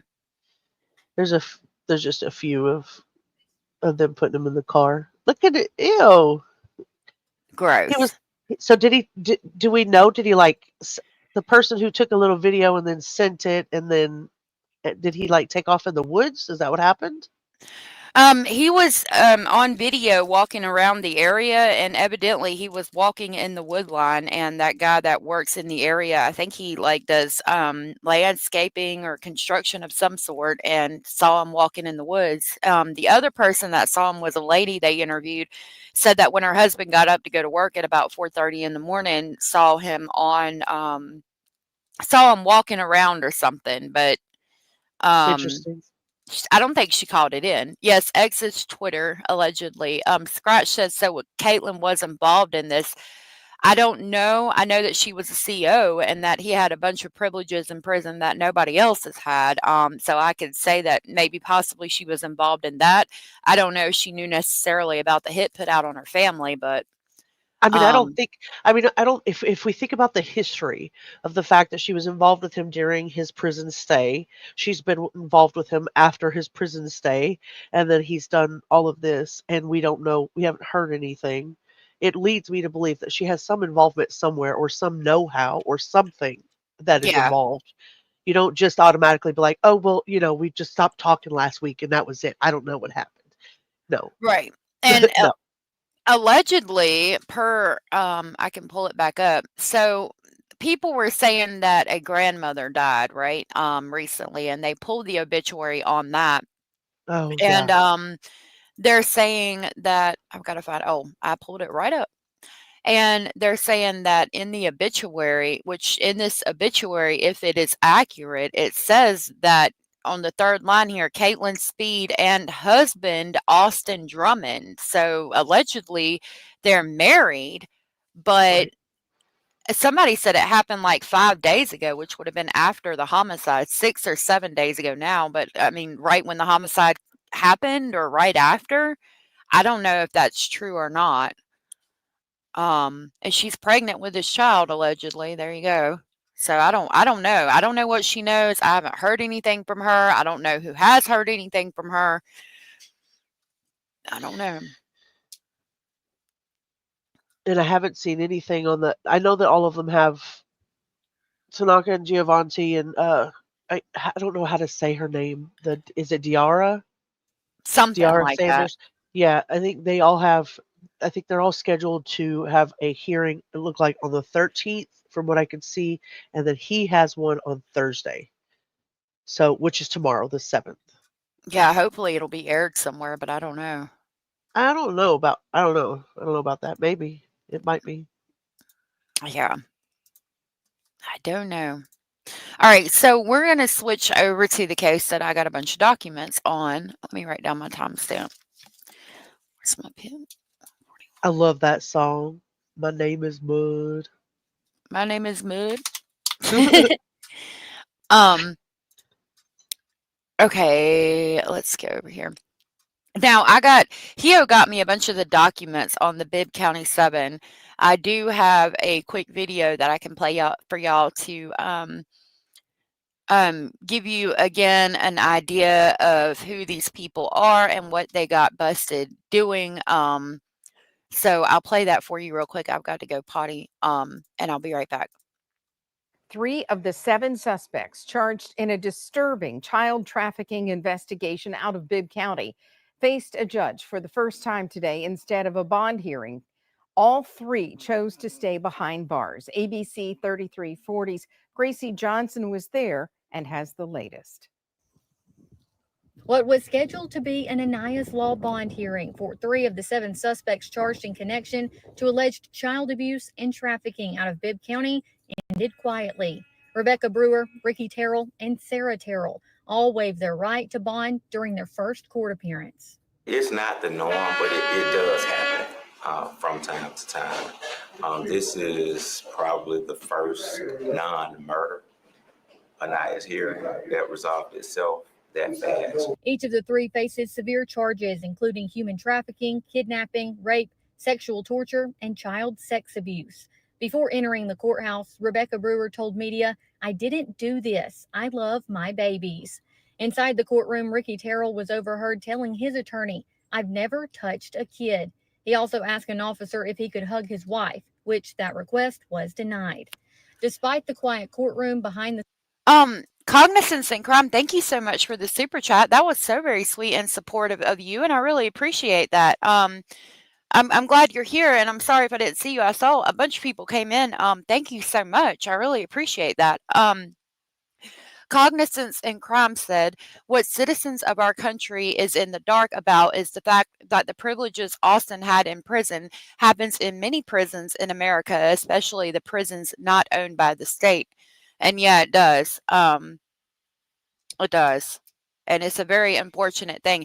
I don't agree with prisons not being owned by the state. Privately owned prisons, I think that's weird. It does, and it's how these gangs get control of the prison system and things like that. Like they pay off COs and guards and things like that. A lot of them are overworked and underpaid, and it just creates a situation for disaster. But when they get caught, they end up doing time as well. So is it all worth it in the end? I don't know. I guess it's up to that person or that individual, but it does happen a lot of places, and it's really sad. Thank you so much, Cognizance. Cognizance said Georgia's are the worst. I did not know about that. Yep, it's all about the profits. I don't know much about Georgia's prisons. I would think like Chicago, California, Detroit. I don't really think about maybe Texas. Yeah, Texas because the Aryan Brotherhood and things. I wouldn't think Georgia. Wardens are in on it too. It wouldn't surprise me. It really wouldn't. Laura, hey, and Michelle, I saw Mama Sleuth come in. Madeline P, I think you were here earlier. Laura, good to see you. Everybody that come in, good to see y'all. I'm glad y'all are here. Scenes, the investigation is very much still moving. The public should rest assured that the majority of the perpetrators that have been identified are either in custody and charged or will be very soon. So far, authorities have identified 10 child victims ranging from ages 3 to 15. Most are under the age of 10. Investigators say they were drugged, restrained, and taken into an underground storm bunker where strangers would pay to abuse them in what they described as appointments. Whenever you have cases that involve children victims or child victims, it shocks people to the core. The next court date for these three suspects is set for August 21st, a preliminary hearing. Until then, they remain in custody without bond. Gracie Johnson reporting. Investigators say this case is still developing and that more victims and more suspects are likely. And we have continued. So that gives you basically an update and, on this case for anybody that didn't know. It's a horrific case out of Bibb County, Alabama, and some of the family and parents were involved. Kate said, I do security. I could do training to work in the jail. I make $15 an hour. This is New York. I get minimum wage, and to work in the jail as a CO would only give me $1 raise. Very underpaid. And it's hard when we're dealing with stuff like that, right? Like, I think COs should definitely get paid more considering the bullshit they have to deal with, and that it's a very important job. And then you have somebody coming to you and they've got, I don't know, $10,000 in cash in their hand, say, I'll pay you this $10,000 in cash to go use the bathroom at exactly 1:12 p.m. Tuesday. And it's like, that's all you got to do. Go use the bathroom at 1:12 p.m. on Tuesday, and I'll give you $10,000. I mean, it's hard to say no, but what you don't understand is, yeah, it's that one thing that one time, but then it becomes, oh, I gave you $10,000 and I need you to give this to this inmate or a bunch of other things. It's a bad situation. They get you in really easily and then you can't get out.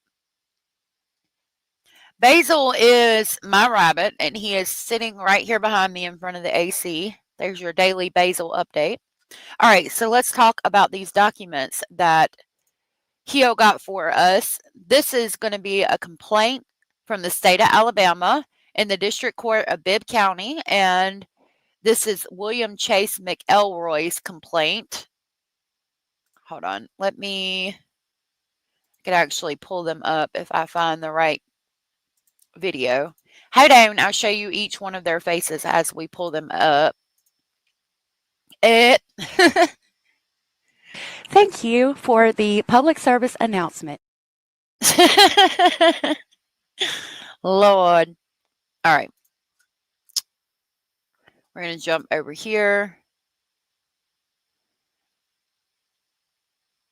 Which one? I think, yeah.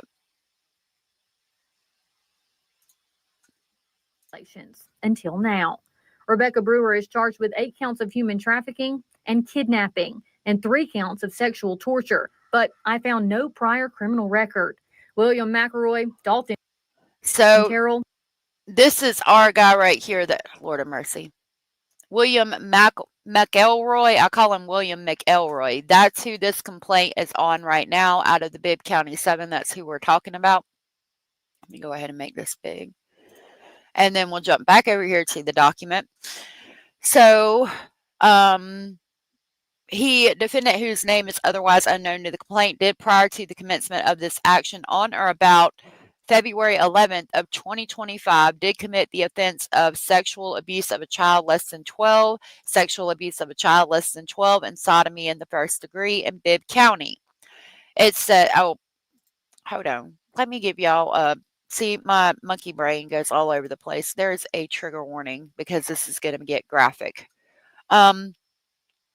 Okay, sex abuse on a child less than 12 years old on or about January 1st of 2024 through December 31st of 2024, being 16 years old or older, to wit, William Chase McElroy subjected another person who is less than 12 years old to sexual contact. To wit, he touched her front area.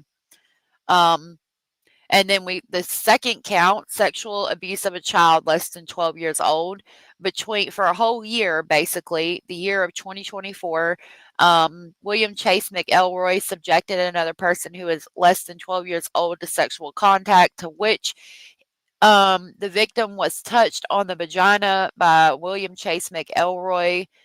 And, okay, he put things in her back door. And then he's got a sodomy of the first degree for a whole year. He engaged in deviant sexual intercourse with the victim by forcible compulsion to wit, the victim being less than 12 years old, placed his member inside of her rectum. This is going to be very triggering. It's going to be very hard to hear. This is a very, very hard case. Jess, Okay. I'm gonna jump down while you're reading these, just so I can give it the true attention that it deserves. I just wanted to say thank you to everybody. I didn't talk a whole bunch today, but hopefully I'll be back and we can hang out again soon when it's not such a heavy topic. But I want to give it the attention it deserves, so I'm going to jump down. But I appreciate Okay. everybody. See you all soon. Thank you for coming up. I appreciate you. Yes, ma'am. All right. Bye. Okay. So that is his charges. If you want these documents without the watermark, you can get them on my Patreon. It's in violation of Alabama code. Thank God for that. They are seeking the death penalty in this case.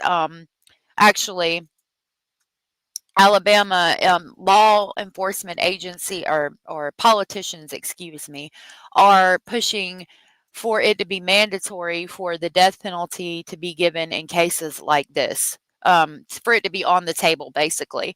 All right, now we're going to go to Rebecca Brewer's charges.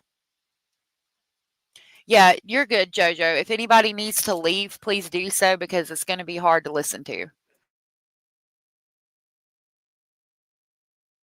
Okay, so now we're on Rebecca Brewer. Gracious. Okay.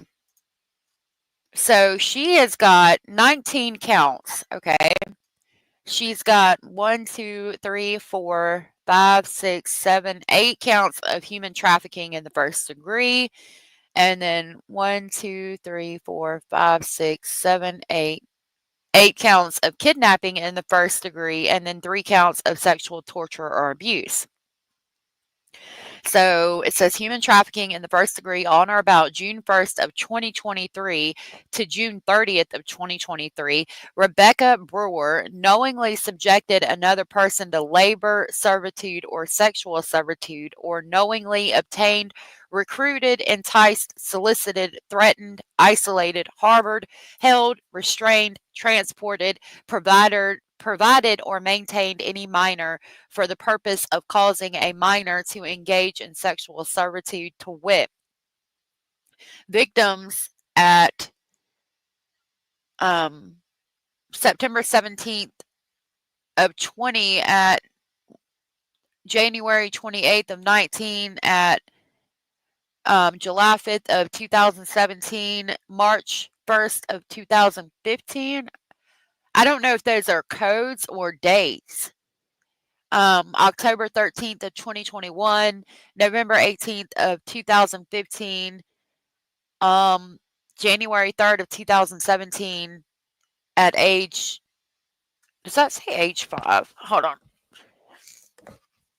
Yeah, okay, age 5 was, okay, somebody at 5 years old had been restrained for adult men and women who paid for acts of sex with the minor children while they were incapacitated. Defendant assisted in restraining and harboring the minor children. Jesus Christ.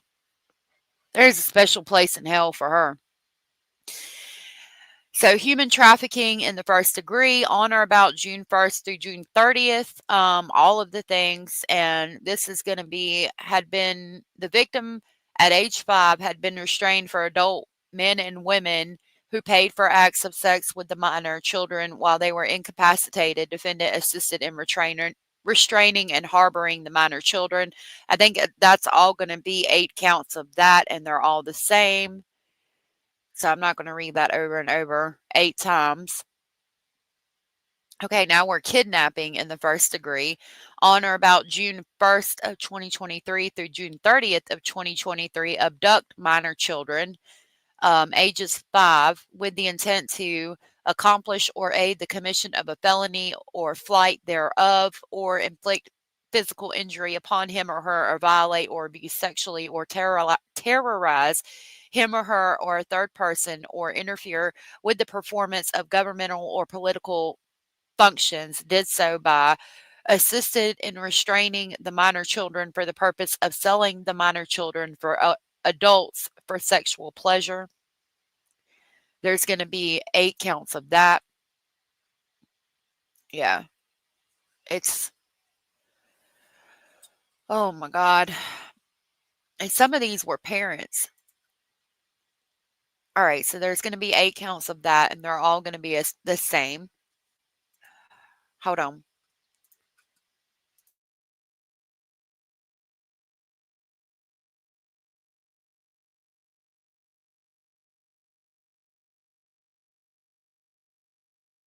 Trying to clear my throat. Gracious. Right, content. Good to see you. Okay. Now we are on sexual torture or abuse. On or about June 1st, 2023 to June 30th, 2023, Rebecca Brewer committed sexual torture or penetrated the front butt, back butt, or mouth of a person who was less than 12 with an inanimate object by a person who is 16 or older with the intent to sexually torture or sexually abuse. Oh my God. Oh my God. I don't even know if I can read this. Jesus. Okay. Trigger warning. Defendant used an animal training collar that had shock capability on victim's genitalia by placing the shock collar on the child to punish the child. And the child was less than 12. And there's 3 counts of that. Jesus Christ. And that's this bitch right here.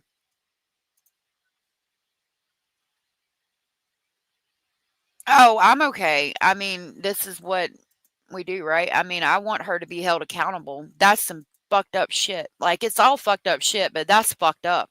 That's fucked up. And I think she might be one of the parents. I'm not sure.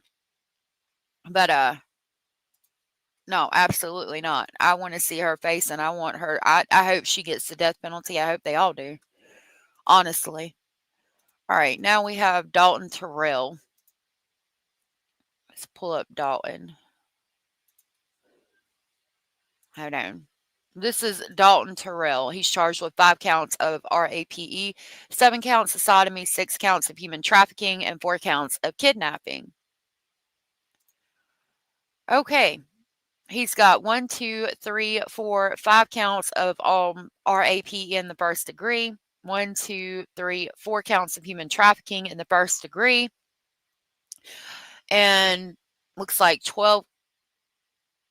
11 counts of sodomy in the first degree, and then a human trafficking in the first degree.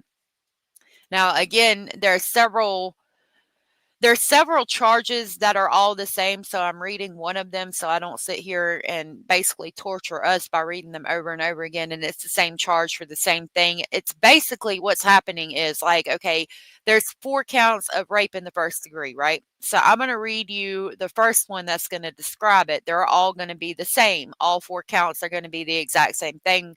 But what it is it happened on different days at different times, just like with Stephen Stearns. The pictures of Maddie and videos of Maddie happened during different days at different times. So basically, the rape in the first degree, it's all going to be the same charge and basically say the same thing. But it's going to be for different days. Maybe this happened on a Monday, this happened on a Friday, this happened on a Sunday, this happened on a Tuesday. That's basically what it is, okay? So, the rape in the first degree, on or about January 1st of 2024 through March 25th of 2025, so over a year, engage in sexual intercourse to wit a member of the opposite sex by forcing compulsion with victim, a member of the opposite sex who is less than 12 years of age, and he or she being basically Dustin Terrell admitted during an interview to having sexual intercourse with a minor. So he admitted to having sexual intercourse with a minor 4 or 5 times. human trafficking for the first degree on or about January 1st of 2024 through April 25th of 2025, Dalton Terrell knowingly gave monetary consideration or any other thing of value to engage in sexual conduct with a minor or someone he believed to be a minor.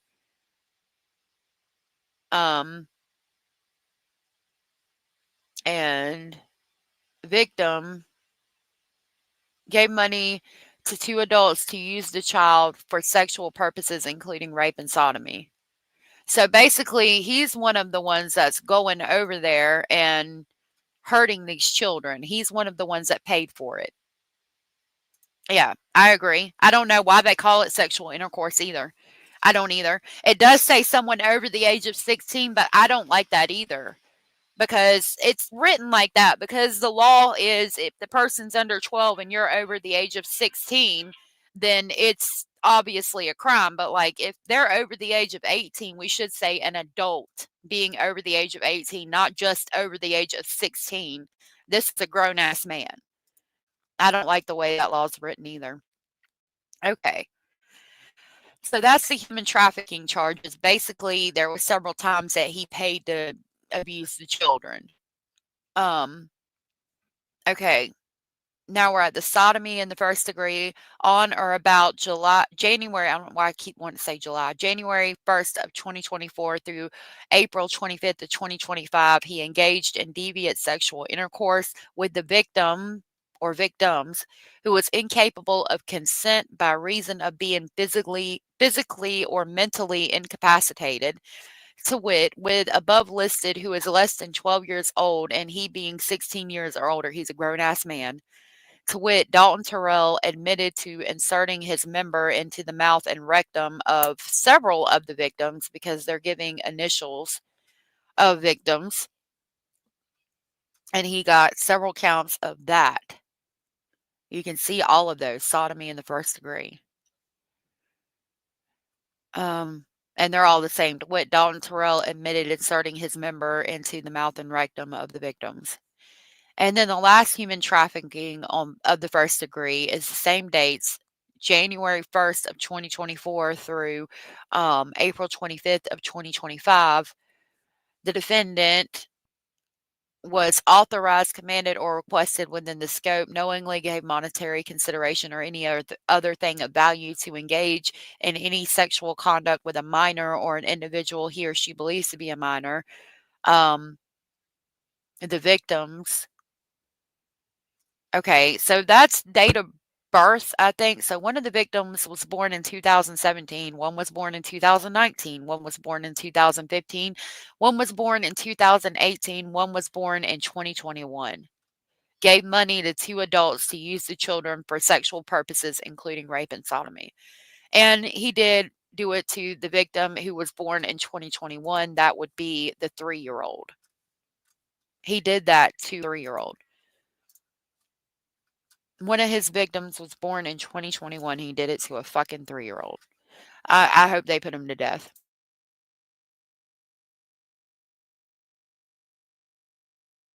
Hey, capital K. Okay. So, let's see what's next.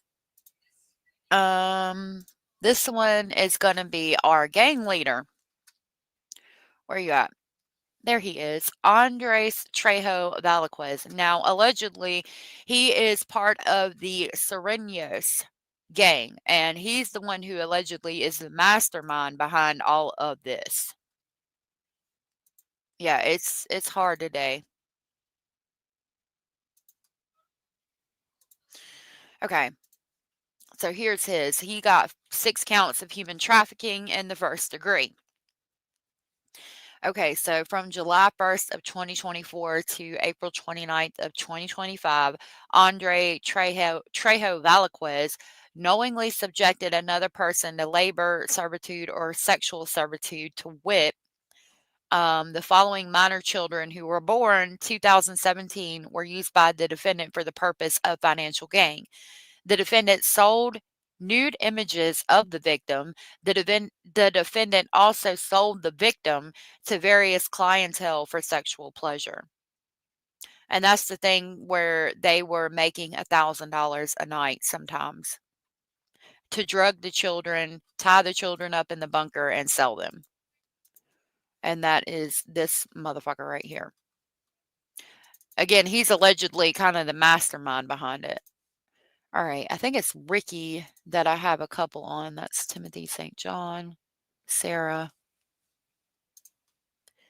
and Ricky. Okay. All right, so I think I have 2 of Ricky. Yep. All right, let's go and look at Ricky. This is Ricky Terrell. He's charged with rape, and at the time, there was more charges pending. What are you talking about?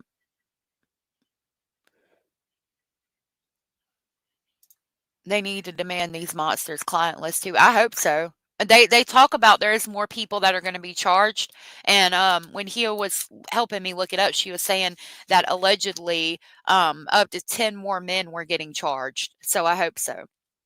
Hey, Jersey Joe, excuse me.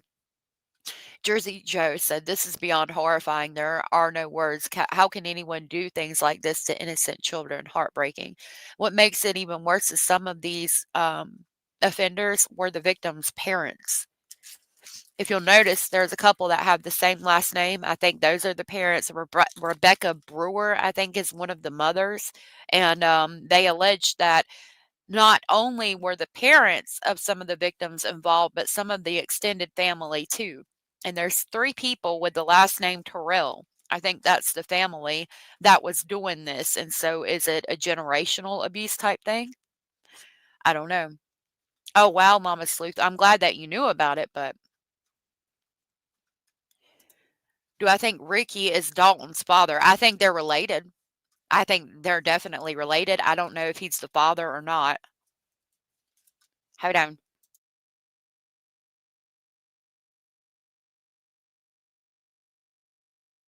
I'll be honest with y'all, I had to light my cigarette. I can't read this stuff without smoking. I apologize for that. So we'll go over here.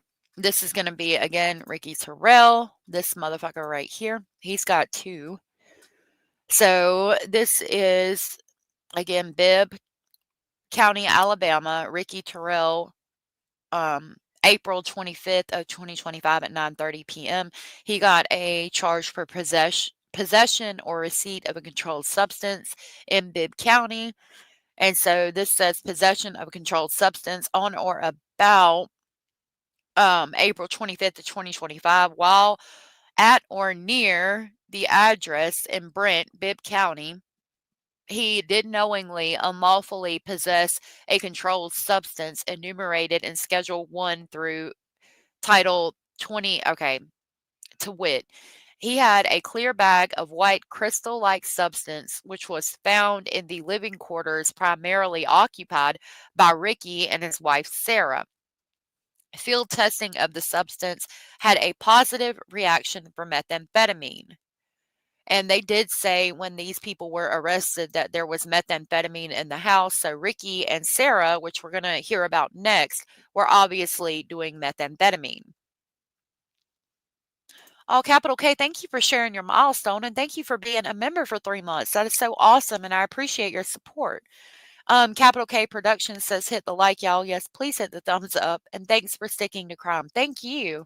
Thank you for being here and thank you for guys for making me for giving me the ability to talk about these cases with you guys. And thank you to everybody who helps me in that. Hio got me these documents today. I did drop her link in the description box. I don't think I have it on me right now, but if you guys don't mind, definitely make sure you are subscribed to her if you are not. All right, so here is his next charge for Ricky Cecil Terrell, and he's got 1 count of rape in the 1st degree. It says on or about January 1st of 2023 to January 1st of 2025, he engaged in sexual intercourse with a victim who was born in 2015, a member of the opposite sex who was less than 12 years of age. And basically, he had sexual intercourse with a minor child. And that's all of his charges. So I guess he's only admitted to abusing this one child one time, and that's why they've only got him for that. Here is his wife. Let me pull up her picture. Lord have mercy. So here is Sara Terrell. That is his wife, who was also on methamphetamine. And I'm going to give you what her charges are. Let me see. Crystal, good to see you. Scratch the Paint said, "This is crazy. How can people do this? I got to go or I'm going to get sick." I get it. I don't know how people do this either. I hope they all get caught too. Yeah, if it's been going on for generations, I can't think of an appropriate word either. All right, so Sara Louise Terrell. So she's got 1 count of sexual torture or abuse and 1 count of sexual abuse on a child less than 12 years old. So the sexual torture from January 1st of 2023 to January 1st of 2025, she committed sexual torture or penetrated the private areas and mouth of a person who is less than 12 with an inanimate object by a person because she's 16 years of age or older. She's a grown-ass woman. With the intent to sexually torture or sexually abuse to wit. Oh, okay. Her and the other woman, heavy trigger warning, used an animal training collar that had a shock capability in and around a child's private area for sexual pleasure and punishment. Ugh.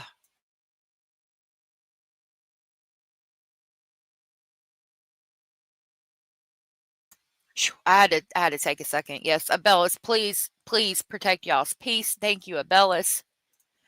There, I'm telling you, and that's what upsets me because a lot of this will get blamed on methamphetamine. Methamphetamine does incite sexual desire, but there's something else that's got to be wrong with you to do that shit. I'm sorry, there does.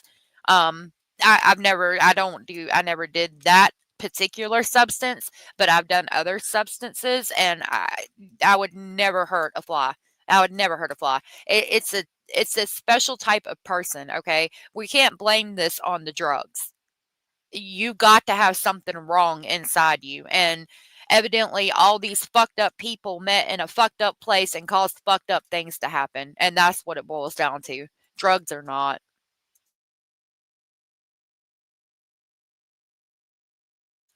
Okay. Yeah, exactly, Dolly. There is a lot of people addicted to substances and a lot of people out there like me who were at one time and are better now and have never done things like this. Okay. Second count is sexual abuse of a child less than 12 years old on or about from July 1st of 2023 to keep saying July, January 1st of 2023 to January 1st of 2025. Defendant Sara Louise Terrell subjected another person who is less than 12 years old to sexual contact, to wit, touched a minor child whose date of birth was 2015 on her genitalia for sexual pleasure. And again, that's the sick, twisted bitch right here. And then our last one, I've got Timothy St.John appears to be the worst one. And we've got some of his criminal history, and I'll show you when she's actually going to talk about Timothy St.John. So I asked when I was talking to Hio, I said, see what you can find on Timothy St.John because there's quite a bit on him evidently, and this is how I knew that. So I'm going to play this segment real quick. Timothy St.John had the longest rap sheet, including theft and criminal trespassing, criminal mischief, burglary, and other drug-related charges. All 7. Sorry, I took a sip of my drink. So we were looking up anything that we could find on him, and you can see he's charged with 2 counts of RAPE, 4 counts of sodomy, 4 counts of human trafficking, 3 counts of kidnapping, bestiality, and animal cruelty. So you can only imagine what he was doing. I thought this was those gender change votes. Oh, I don't know about that. I was on that shit, hell no, never again. And yes, I'm a recovering addict, but I've been in recovery for a year and 8 months now, and we do recover. Absolutely. And I'm very proud of you, Crystal. And I'm glad that you were able to fight that demon and you're doing really good.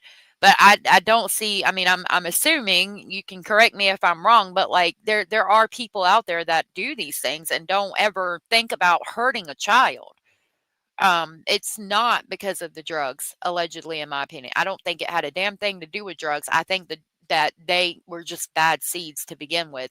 Timothy St. John is a great example of that because of his extensive criminal history. Miss Scorpio said you might find someone who in a meth-induced psychosis do something they normally wouldn't do, but that would be in a psychosis and not a way of life. Drugs are not the same as this deviant behavior. Right, exactly. Princess 64 said those children are truly destroyed. Prayers for those children. You could see in the press conference the sheriff breaking down and just crying about it. I mean, it was hard for him to fight back tears. Allegedly, what happened was one of them evidently recalled something. They had been going to school and this had been happening for over 2 years and nobody knew anything because they were being drugged and then taken down to this bunker and tied up and abused.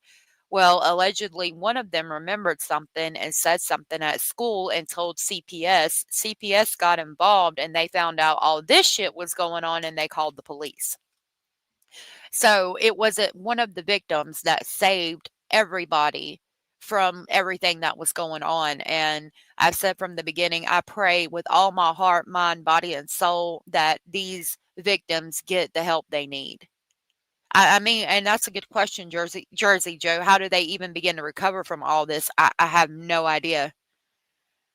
I have no idea. Your own mother and father, parents, family. I mean, how? I don't know. I don't know, but I pray that I pray that they get the help that they so desperately need and can begin to recover. So this one is for Timothy St. John, our fucking bestiality dude right here. This particular charge, I haven't got his charges for this case. This was from April 14th of 2023 at 1 a.m. and he got a prescription ill possession of a prescription. Basically, he probably had oxycodone he was selling that didn't belong to him. Possession of marijuana, paraphernalia, which was a misdemeanor, and possession of a controlled substance. So on April 14th of 2023, he had possession of a drug or medicine limited to law by dispensation by prescription only, to wit 12 white pills in a small baggie and 1 white pill in a prescription bottle labeled for Ross Elum for hydrocodone, but when identified, pills by letter D and number 24 were gabapentin.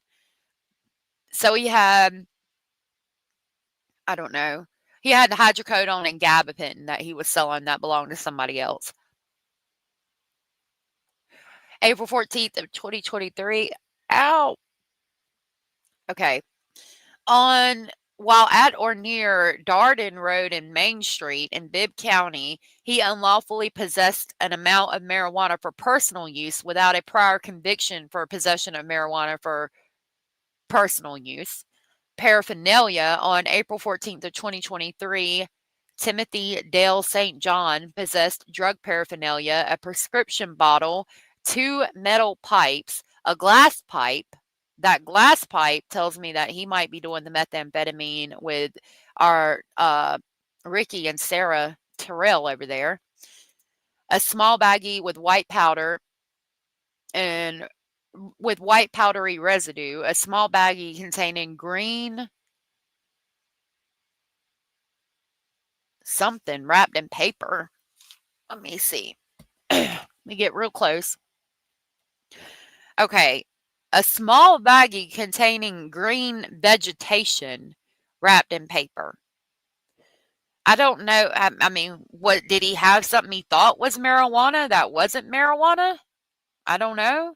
Because it doesn't say marijuana. It says a small baggie containing green vegetation wrapped in paper? Did he pick some damn plantain out the yard and gonna smoke it? Well, I can see y'all's comments real good when I'm this close to the screen. YouTube Bad Actor said there's a whole industry in Southern California for women to rebuild their pelvic floors because of damage from childhood abuse. Wow, I'm glad that's there. It's a sad thought that we have a whole industry to help women with things like that. God Almighty. I couldn't imagine, and I'm sorry for those of you who have dealt with things like that. I was groomed at age 13 by somebody that I had no business being around, and I was determined to be around, but that was kind of my decision. And so I've never, as far as familial abuse or anything like that, I've never experienced that, thank God. And I'm sorry to those of you that have. I couldn't imagine.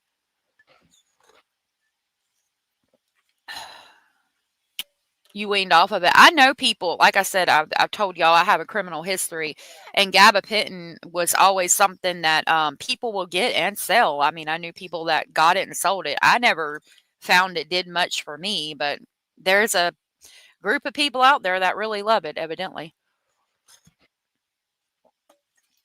Good to see you, AM. I couldn't imagine the reaction being all mixed up with other stuff either. Maybe that's why I took it like once or twice and it never worked for me. Maybe that's why it didn't. You take gabapentin for nerve pain? Yeah. Oh, Miss Scorpio, thank you guys for being here and sticking with me, because I know it's hard. I wrote WrestleMania in the comments to that news story, and some people got it. But yeah, people were commenting, oh no, she pulled us your business. It does nothing for you. I'm sorry, Nana. I've taken Lyrica. I found that Lyrica helped me more than gabapentin, but I ain't taken that stuff since I was, about that life. Anyway, back to this. Paraphernalia misdemeanor on or about April 14th of 2023, Timothy St. Dale possessed drug paraphernalia to wit. Oh, I read that one about the green vegetation. And on April 14th of 2023, he unlawfully possessed a controlled substance, to wit, crystal-like substance in a glass pipe believed to be methamphetamine, while at or near Darden Road and Main Street in Bibb County, Alabama. I want to see his charges for this case. You're allergic to Lyrica? Really, Sue? That's probably because you need it. If I had to guess, it's probably because you need it and it actually works for you. If you didn't need it, it might be different. I don't know. Okay, what was I doing? Oh, let me try to send this. Here, Sandra I got her helping me this morning on the case. She was going to try to come up and take us through Google Maps and show us the drive. Like, she was telling me and showing me that if you drive up to where the bunker is, it's like so freaking creepy. And so she got it for me. I just need to figure out how to access my Google Drive.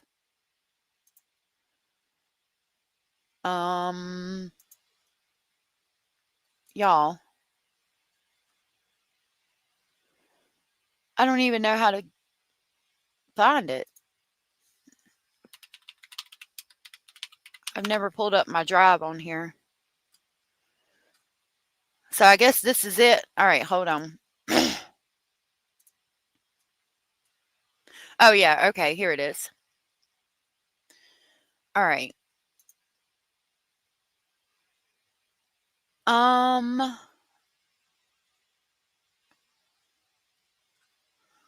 Lordy. Okay, here we go. Now we need Bibb County 7. I can show y'all. Look at our drive. Here, Sandra and I share a lot of stuff. This is our Google Drive. We got so much stuff. All right, let me pull up the Bibb County 7. There it is. Okay. So I'm gonna pull this back up. Hey, always late. Thank you for hitting the thumbs up. I think she's got a video on here somewhere. Okay, so this was the bunker, and we've seen the pictures of that. This is where all those sick fucks that we were just talking about took these children and drugged them and abused them and tied them, and evidently had this toaster here to make freaking hot dogs or something. I don't know. Allegedly, they were tied to chairs, bed, and a pole, and they were sexually abused, unfortunately. This is the bunker area from the outside. Now, he was Sandra because she was able to pull it up on Google Drive and show it to me. I always thought, I was like, they said that the bunker was by the house and it was under a carport, okay? And I was like, well, this is not a house. I mean, you know, granted, a house is what you make it. You can live in a freaking 20-foot camper and make it a home, okay? I get that, but like, what is it? This is a door with 2 windows, and then there's a carport behind it. So I was like, how is anybody even living in that? Well, that's not the house. So this is allegedly our area, right? Like this room or whatever the hell this is, maybe possibly part of the bunker. And then you've got the carport thing attached to the back, but it's just like one of those pole things with a red metal roof, okay? This is the house right here. And there's trailer park that they've shown pictures of. Some of the people who were abusing the children lived in the trailer park. I don't know if this house is part of that trailer park. I'd have to talk to Sandra and see if she could come up and tell me. I don't know if she's still here. But that's the house. And then if you look over here, you can see that red carport right here.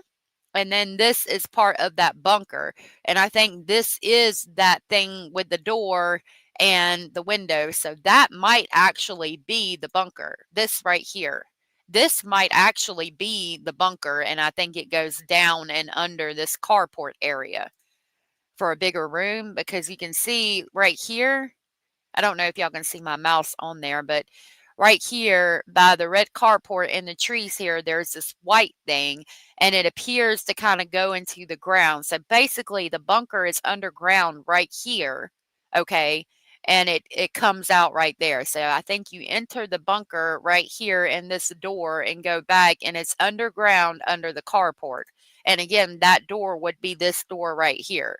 So basically, you go in this door and it takes you to the bunker, which is underneath the carport, because the police said it was underneath the carport. I saw that D's nuts came in. Good to see you. Hey, Lily Gal. Paola's mom. I'll send you some smoke signals. All right, so that is allegedly the house. And I don't know, I think Andres was staying there. I don't know whose house it allegedly was. I know Andres is supposedly the brains behind the operation. And he's a member of the Serenos 13, which we talked about that on a different live stream. It's the Southerners, and the gang started in California, the South versus the North, etc., etc. So here is, again, the carport, and the bunker's allegedly underneath, but it looks like this, I mean, again, is that this thing right here is this from the side, okay?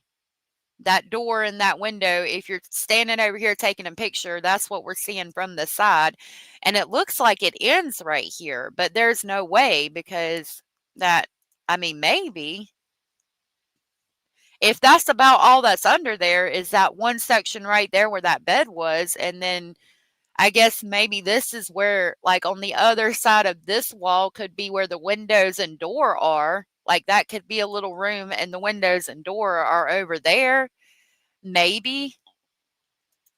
Maybe it could fit in there, like, partially up under the carport to where it ended right here. Like, just about that big, partially underground. Do you guys get what I'm saying? It's really sad. Really? I didn't know that, Mama Sleep. Thank you for the information. I don't plan on taking it ever again.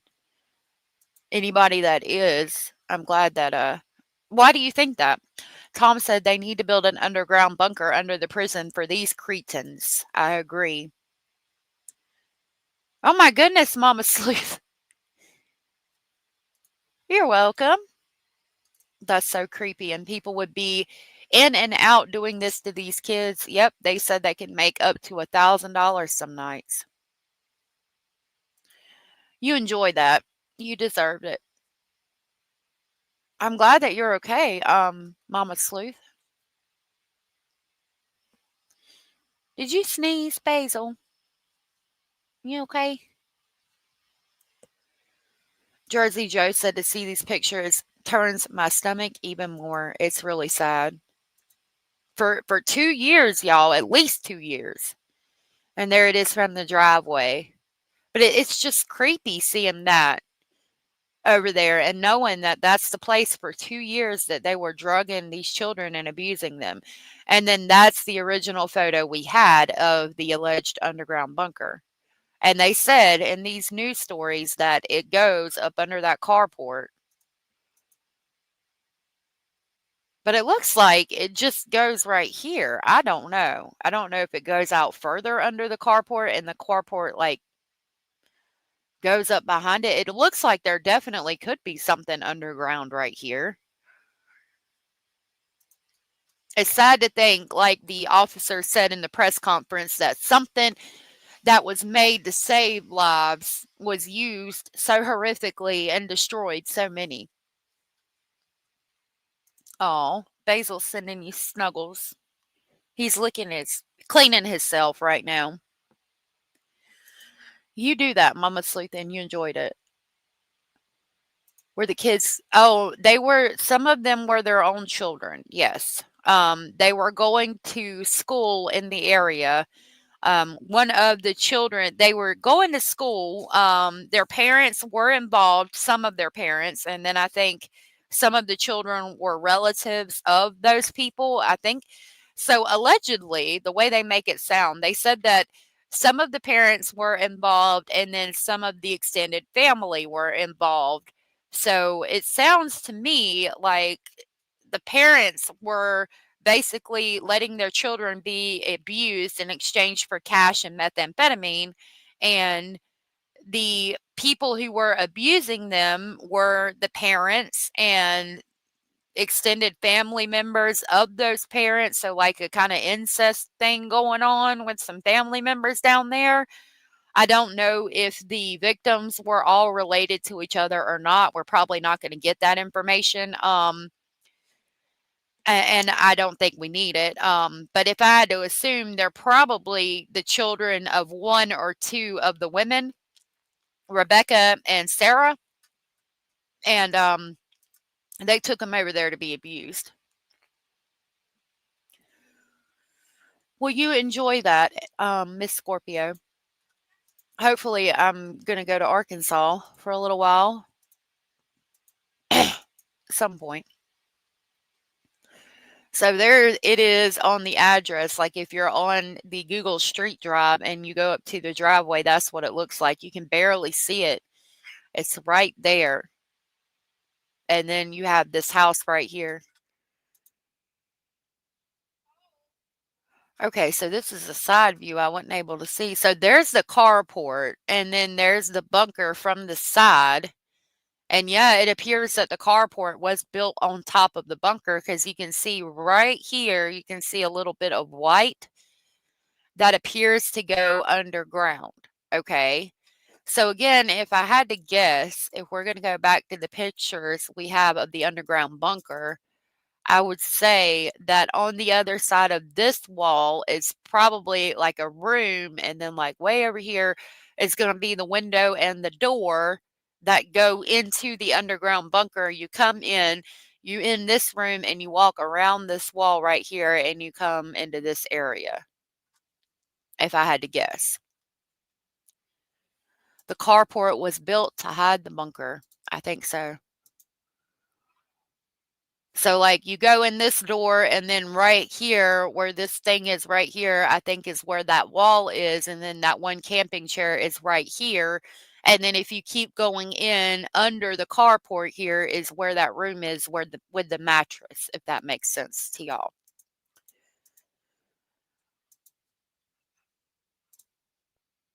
Yeah, there she zoomed in for us on the side of the bunker, and then there's the windows and the doors.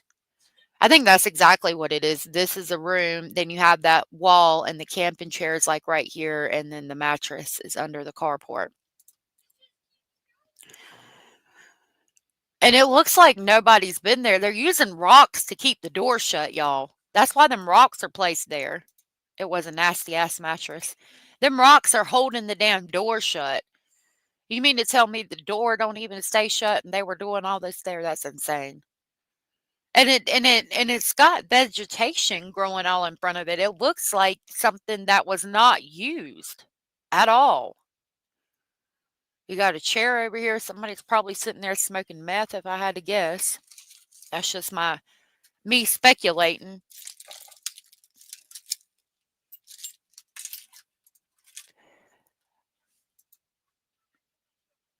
What is this? Oh, that must be some kind of pipe for drainage, if I had to guess. And then there's another pipe for drainage, but there didn't appear to be like a sink or bathroom down there. Yes, Running Bear, this is a horrible case of child trafficking out of Bibb County, Alabama. Do they have the ads? I don't know. I think they told people about it that well, yeah, bomb shelter or something, I don't know. It was built to save lives, and it was used to horrifically torture children.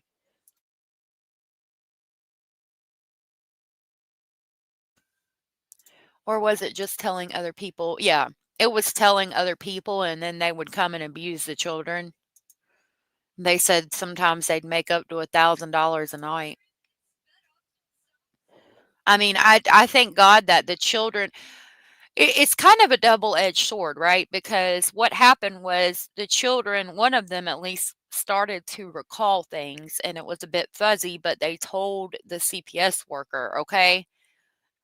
So thank God that that child kind of remembered things, even though it was fuzzy, so that these people could get busted, because it had been going on for at least 2 years, okay?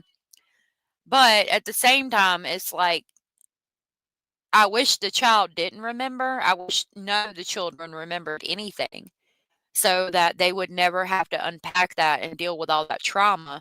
But at the same time, it had already been going on for 2 years because they were drugging them and they didn't remember anything. So it's good that they did, because now they can't be abused anymore. You're right. So there's a pipe that goes into the ground here, maybe airflow pipes or something. There's one right here. There's one over here. And then there's one over here that go out and in. So maybe airflow or something, but that one appears to go into the ground. I didn't look like a place that had water. If I had to guess, probably that money was probably going to drugs, but I don't know. Dolly said probably had Signal apps or Telegram, word of mouth, small town, Snapchat. I don't know. Ads are too risky nowadays. Yeah, I think ads are too risky. Something like that, if I had to guess.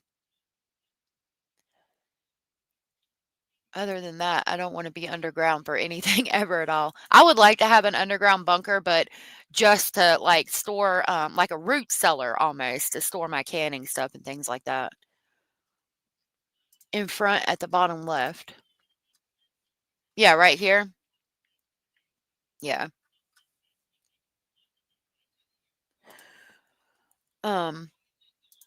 Lily Gal said, God bless those special victims unit officers. I have no idea how they keep their sanity with the horrors they have to see. It was so sad to see them during the presser on this. I pray God blocks all the bad memories, or that counselors can help me too. Like, I feel like it would be better to help them forget, like to just make them somehow forget that any of it ever happened. But I don't know if that's even possible. They've got a private property sign here at the end of the driveway, positioned in a way that you would literally have to drive around it, especially if you were coming from the left. Grass is all tall in the front yard because they too busy fucking abusing children and doing drugs to mow the damn grass. Sick. All right, I'm going to try to see if I can do the Google Street View or Google Maps, but I don't know. I've tried it before and I couldn't figure it out. Let's try. Which one had the address right here? All right, so it's just Aaron Drive, 180 Aaron Drive.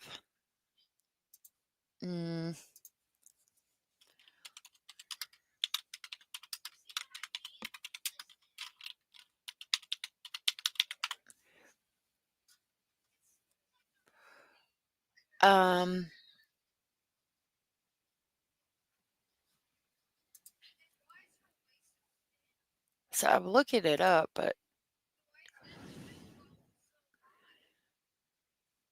let's see. Aaron. I need to add an A. Okay.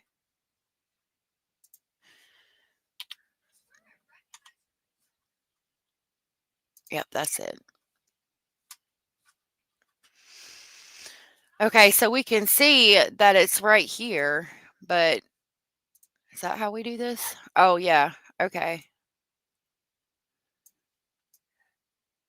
So, yeah. Oh, okay. Okay. So, yeah, since I was able to do that, that makes sense. Okay. So, I don't know if y'all remember, but in one of the first videos, they show the trailer park. I'll try to see if I can find the one real quick where they show that. So since I was able to pull up the maps, it appears that the trailer park is directly across the street, and that's where a lot of the people were living.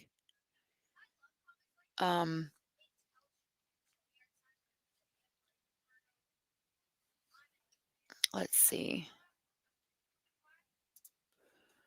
Thank you. 3 of the 7 defendants in the Bibb County child sex trafficking ring are now being held without bond. This comes after their original hearings were canceled today. CBS 40. Hold on. When I tell you, I feel like I've seen it all and heard it all. This is shocking even to me. The investigation into an unthinkable child abuse case in Bibb County is far from over. 7 people are behind bars accused of horrific crimes against children as young as 3. Authorities fear more victims are out there and more perpetrators too. ABC 3340's Gracie Johnson spoke with a trafficking expert. And Gracie, she is shedding light on just how deep this kind of abuse can run and why early recognition and recovery are so difficult. So I'm going to leave this on, but I wanted to pull up that one that shows the trailer in the pictures where they were showing where some of the people lived. Rebel Jew, hi, nice to meet you. Austin and his friends are at Lake County Jail currently. I'm so close I can yell into a cell from my backyard. That is crazy. In the photos we have of Austin, it says that he's in Obion or something county jail. If you are caught up with this now, I can pull that up if you want to see. So I don't know, maybe he got moved. He has said, no, that's Bear Creek, different mobile home park. So is it not the same? I don't understand. Okay.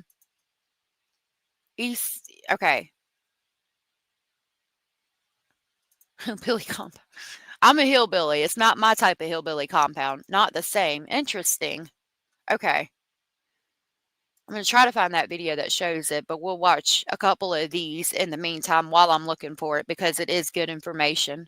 Terrell, yes, I spoke with Carolyn Potter, CEO of the Well House, who works directly with trafficking survivors. She explains why this case follows a familiar and heartbreaking pattern and what's needed to help the children now coming forward. The vileness, the evil of that just went to the very core of my soul. What investigators say happened in rural Bibb County is almost impossible to comprehend. A storm shelter, originally built as a place of safety, became the scene of unimaginable alleged abuse. Hey, boo. 10 children, some as young as 3 years old. So far, 7 people have been crap. convicted. I've been in law enforcement for 33 Let me years. turn my YouTube off on. And this is absolutely the most horrible thing I've ever seen when it comes to victimization of children. And that was the sheriff. As you heard, he's been sheriff for 40 years, and it was the most horrible thing he's seen as far as victimization of children. I mean, again, they were ages 3 to 15. Absolutely disgusting. I won't stay long. I was just going to tell you. So I, in the Google Sheets, I set the pin there, which you just found. If you turn around where that driveway was and look back in the tree line, that's where that shelter's at. It's in the left-hand corner of that lot. Yeah, right up Right. here. Yeah. Mm-hmm. So that's where the shelter is. And then the Bear Creek mobile home, that's on a different part of town where they were actually living. So that one right there, that blue house, from what I could find, is linked to Velazquez, to the one guy. But the others were living in Bear Creek Mobile Home Park, which is in Bent also, but it's just it's in a different area. It's not that mobile home park. Okay. Thank you for that. I appreciate You're it. welcome. You're welcome. I hope you got through the documents okay. I ended up hanging out with Nanny, so just wanted to come back up when I saw that. And then there's a few different little things in the Google, I'm sorry, in the Google Sheets that are connected with the information on that. That's just real informative. It's a Washington Post thing. You might want to read it. It's really good. Other than that, that's your map. Thank you. Okay. Thank you, Thank you love. for sharing it. Yeah, if you drop your link, because I don't have it right now. But if you guys aren't subscribed to Sandra, please make sure you do so, because she's great. I appreciate that. Abellis, you might have to grab that for me. Love your face. I'll see you All right. soon. Love you. See you soon. Bye. Bye. Okay, so